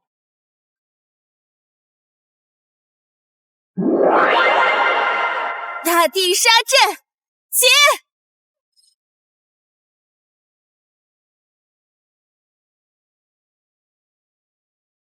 这不可能！阐教金仙怎么会被区区截教外门弟子打得毫无还手之力？哪怕我赵公明须一手托起大商重担，一手面对尔等阐教金仙，亦能无敌于世间，法天象地！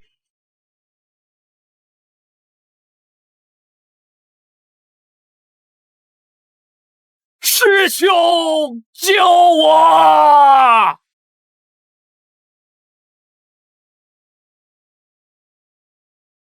师兄，救我！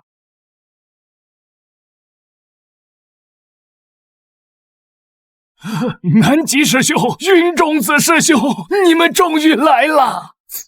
哼，一群废物！堂堂阐教12金仙，元始师尊的亲传弟子，竟然被区几个截教妖女和一个叛徒打成这副德行，真是丢尽了我阐教的脸面！申公豹，你这数典忘祖的叛徒，今日便是你的死期！还有你们不识天数，胆敢插手西岐之事，今天本座就一并清理门户，送你们通通上那封神榜！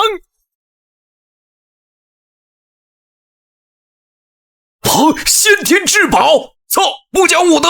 这云中子居然把元始天尊赐下的昆仑幡都带来了，这可是真正的先天至宝，蕴含无尽杀伐之力。别说我一个大罗金仙，就是准圣来了，都得退避三舍。尤其是你，打个架还那么多废话，一边打一边装，本座看着很不爽。给我死！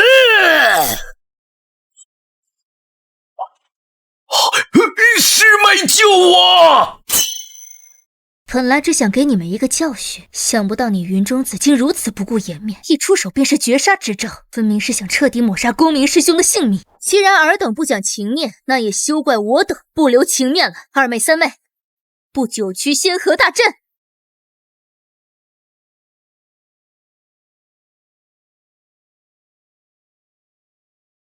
是。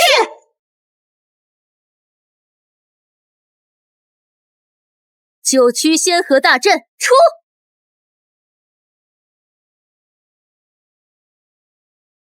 切，我还以为是什么逆天大阵，原来只是故弄玄虚。就这点能耐，连一丝一毫的杀伐之气都感受不到，雕虫小技罢了。在师尊的先天至宝昆仑幡面前，一切阵法皆是虚妄。笑吧，希望你们以后还能笑得出来。我的法力，我的道行在消失。师兄，你怎么会？这是血神仙水，让血人顶上三化，灭人胸中武器。我们的根基正在被磨灭。我辛辛苦苦修炼了1万年的大罗道果，怎么会这样？三位姑奶奶，三位仙子，我们错了，求求你们饶了我们吧！妖妇，你们敢如此对我等，师尊绝不会放过你们的。现在知道怕了，晚了。当你们对我公明师兄动用昆仑幡痛下杀手的时候，就该想到会有今天。放心，我不会彻底抹杀你们的元神，我会留你们一丝真灵，速入六道轮回，经历万千轮回之苦，生生世世永世沉沦，直到你们先天魔神的底蕴被彻底磨灭，到心不存，彻底沦为一介凡人。师尊救我！放肆！好一个三霄，好一个截教，竟敢如此折辱无知门徒！没了，我的大罗极仙道果没了，全都没了。师尊呐！弟子的修为，弟子的元神境界只剩下地仙层次了呀！1万年的苦修毁于一旦了呀！截教妖孽，倒行逆施，欺人太甚！今日本座便要替天行道，将尔等尽数打入轮回，以儆效尤。东盟初判，道为尊，炼就灵宝，斩黄昏，一见诛仙惊天地，万仙来朝，圣人门。弟子拜见师尊，多请师尊圣安。不过是小辈和小辈之间的切磋吧。师兄，你堂堂圣人之尊，亲自下场对晚辈出手，未免太过着相了。着相？通天，你管这叫小辈间的切磋？他们削去我门下弟子顶上三花，废掉胸中武器，此等手段与直接下杀手有何区别？二师兄言重了，我这3位徒儿终究是心善，只是给予一点教训，并未真正伤其性命。至于修为，有大师兄的9转金丹在，重塑道基，恢复修为，不过是时间问题罢了，何至于此呢？这家伙怎么回事？以往与他分说，不出3句便要动怒，今日怎会如此心平气和？处处透着古怪呀！少说废话，通天，将你那3个布下恶阵的孽徒交出来，此事必须给我阐教一个交代。好，不知二师兄想要一个怎样的交代？自然是身死道消，魂上封神榜，一应天数。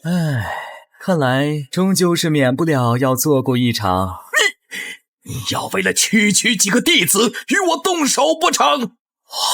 剑道法则圆满，圣人3重天。好啊，怪不得如此有恃无恐，原来是修为精进了。但你当真以为凭你一人就能逆转大势吗？大师兄，接引道友，准提道友，还不出手，更待何时？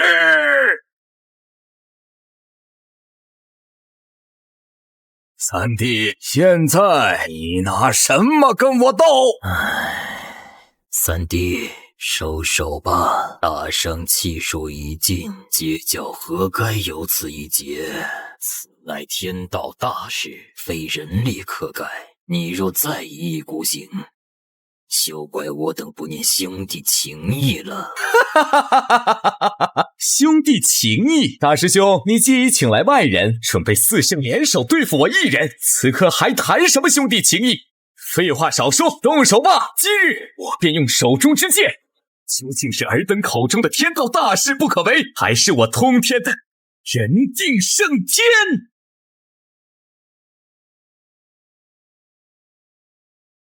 哈哈哈哈哈哈！说得好，好一个人定胜天呐！尔等高高在上的圣人，视我人族为蝼蚁，操纵气运，玩弄苍生。此一战，我地心哪怕是舍上这一身性命，也要让尔等付出代价。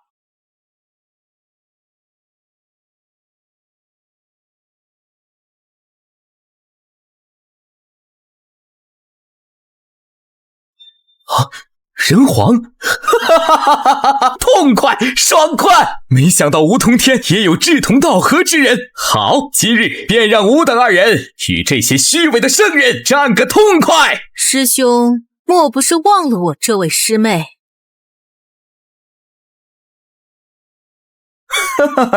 这倒是为兄的错了，忘了女娲师妹。一切终究是改变了。我也是时候出手解决自身之因果了。洪天，没想到你竟然请到了帮手，不过是一个以气运傍身才能勉强达到准圣巅峰的人皇，以及一个所谓的人族圣，是不是有些太过托大了？废话那么多，来战！通天道友，且慢。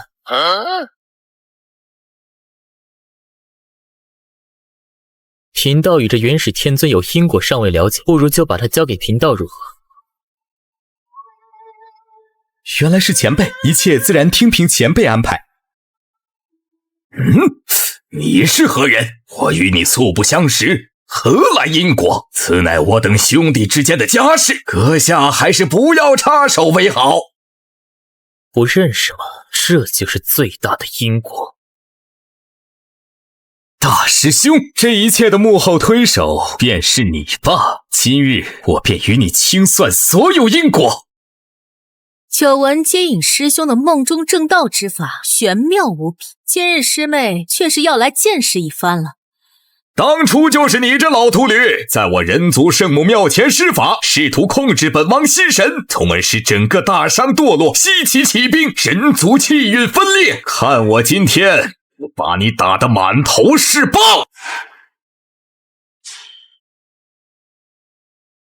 这是空间法则，阁下究竟是何人？贫道确信与你并无瓜葛。此番封神两劫，乃天道大事，你我皆为玄门中人，何必为了区区截教与我为敌，沾染这无边因果？因果必须了结，不知好歹！既然你执意寻死，贫道便成全你。在本座的紫霄神雷之下，纵使准圣巅峰，也得化为飞灰。你死定了！原版的吞噬法则，该死！这还要多亏你与那太上老君的好徒弟，有他们源源不断的提供本源，我才能接着通天魔棍修炼到如此境地。现在让你尝尝自己紫霄神雷的厉害！庶子干儿！真搞不懂像尔等这般是如何称得上。论战斗，你们远不及巫族时期，只能低头做人；论法则领悟，尔等连女娲都不如。说到底，不过是所谓的天命吧。而我最讨厌的就是天命，天地拳。不可能！徒手打碎极品先天灵宝，这是族才能拥有的肉身，你怎么可能？原来传说中的天道圣人也不过如此。六道轮回拳。一切都结束了。不知小儿，我等乃天道圣人，元神寄托天道，天道不灭，圣人不死，你杀不死我的！不死，这不是最好的沙包吗？正愁我这无数神通无处施展，真是瞌睡来了送枕头。佛怒连连。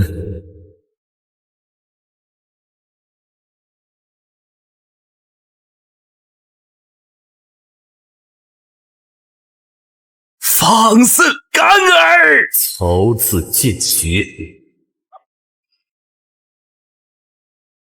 击杀我也！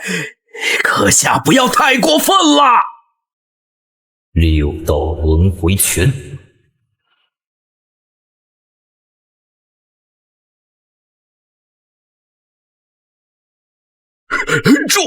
住手！道友，请住手啊！道友神通盖世，贫道认输了。只要道友高抬贵手，任何条件贫道都答应。昆仑山的宝库任你挑选。宝库？你觉得我看得上你那些破铜烂铁？那道友想要什么？只要贫道友无有不允。你我之间并无深仇大恨，何必不死不休啊？好不容易找到一个打不死的沙包，正好让我试试这些年悟出的新招，怎么能停？诸子欺人太甚！本座乃盘古正宗天道圣人，今日就是道也于此，也要与你同归于尽！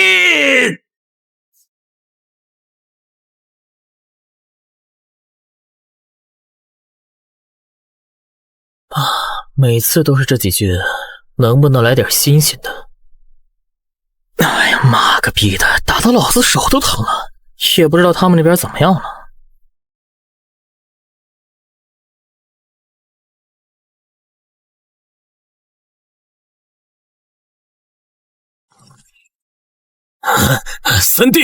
三弟，快住手！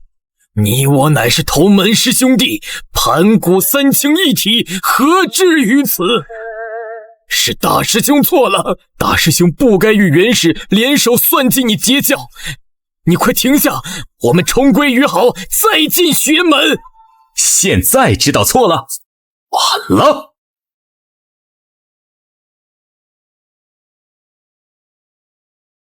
唉，不愧是那遁去奇异的一线生机，没想到女娲师妹得了机缘之后，竟然能将造化法则领悟到圆满境地。这一局论道是师兄输了，希望师兄说到做到，莫要再耍无赖了，否则的话，别怪吾下手无情。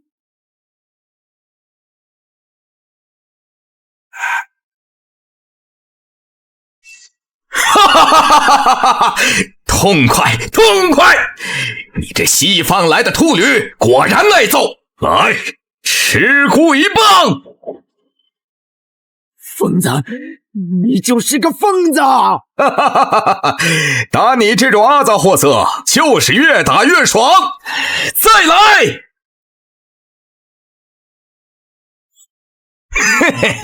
本座乃天道圣人，万劫不磨，不死不灭。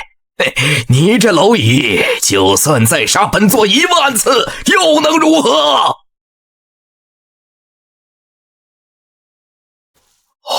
不，我的道果，我的元神为何无法寄托天道呢？这不可能，怎么回事？你他妈还真当自己是天道亲儿子了？是你搞的鬼！你寄托天道，每死一次，天道就得花费巨量本源复活你。复活个1、2次还行，复活多了，天道本源都得大出血啊！是你！我想起来了，你是当年在玉虚宫那个负责打扫的杂役弟子。现在记起来了，晚了。周旋，不，道友，求你饶我一命！只要你答应，我愿意收你为我的亲传弟子，并且传你炼气之术。我阐教的无上大道也全都传授于你，怎么样？放心，我不会杀你，杀了你太便宜你了。我会将你的真灵打入轮回，幸运的话，100世轮回之后，你或许能再打仙途。若是运气再好些嘛，10000世之后，没准能觉醒记忆，想起自己曾是高高在上的圣人。不过嘛，那时候或许已经是末法纪元，天道隐退，大道不存。你一个凡人，守着圣人的记忆，却无半点神透，那才叫真正的好玩。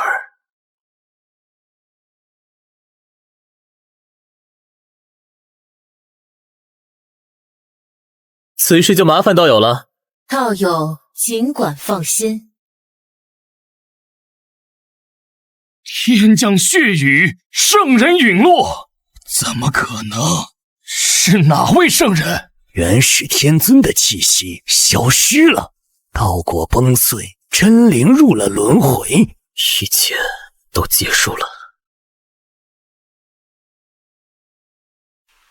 哎呀，还是我这书店待着舒服。奇怪，总觉得好像忘了点什么事啊。算了，不管了，走，跟我进屋。你主人我最近对阴阳双修大道又有所顿悟，这便传授于你。主人，楼下实在是有些吃不消了，要不您把那三香奶奶也收了吧，姐妹们也好有个伴儿。倒也不是不可以，不过此事日后再说。今天你主人我就想降妖除魔。是啊，请尽情吩咐妲己，我的主人。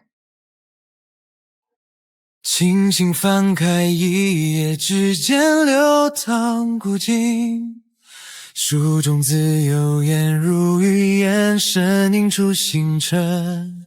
微光里，笔锋无情梦，一笔落下万树独奏，定如风。3000书经，演化3000世界，一字一望，皆能照见星海。花虚为实，廉价成真，在这无尽长夜里，树叶化作归途的灯。无声岁月，终将写进不灭。花虚为实，廉价成真，愿你在书海深处，再一次看见晨曦的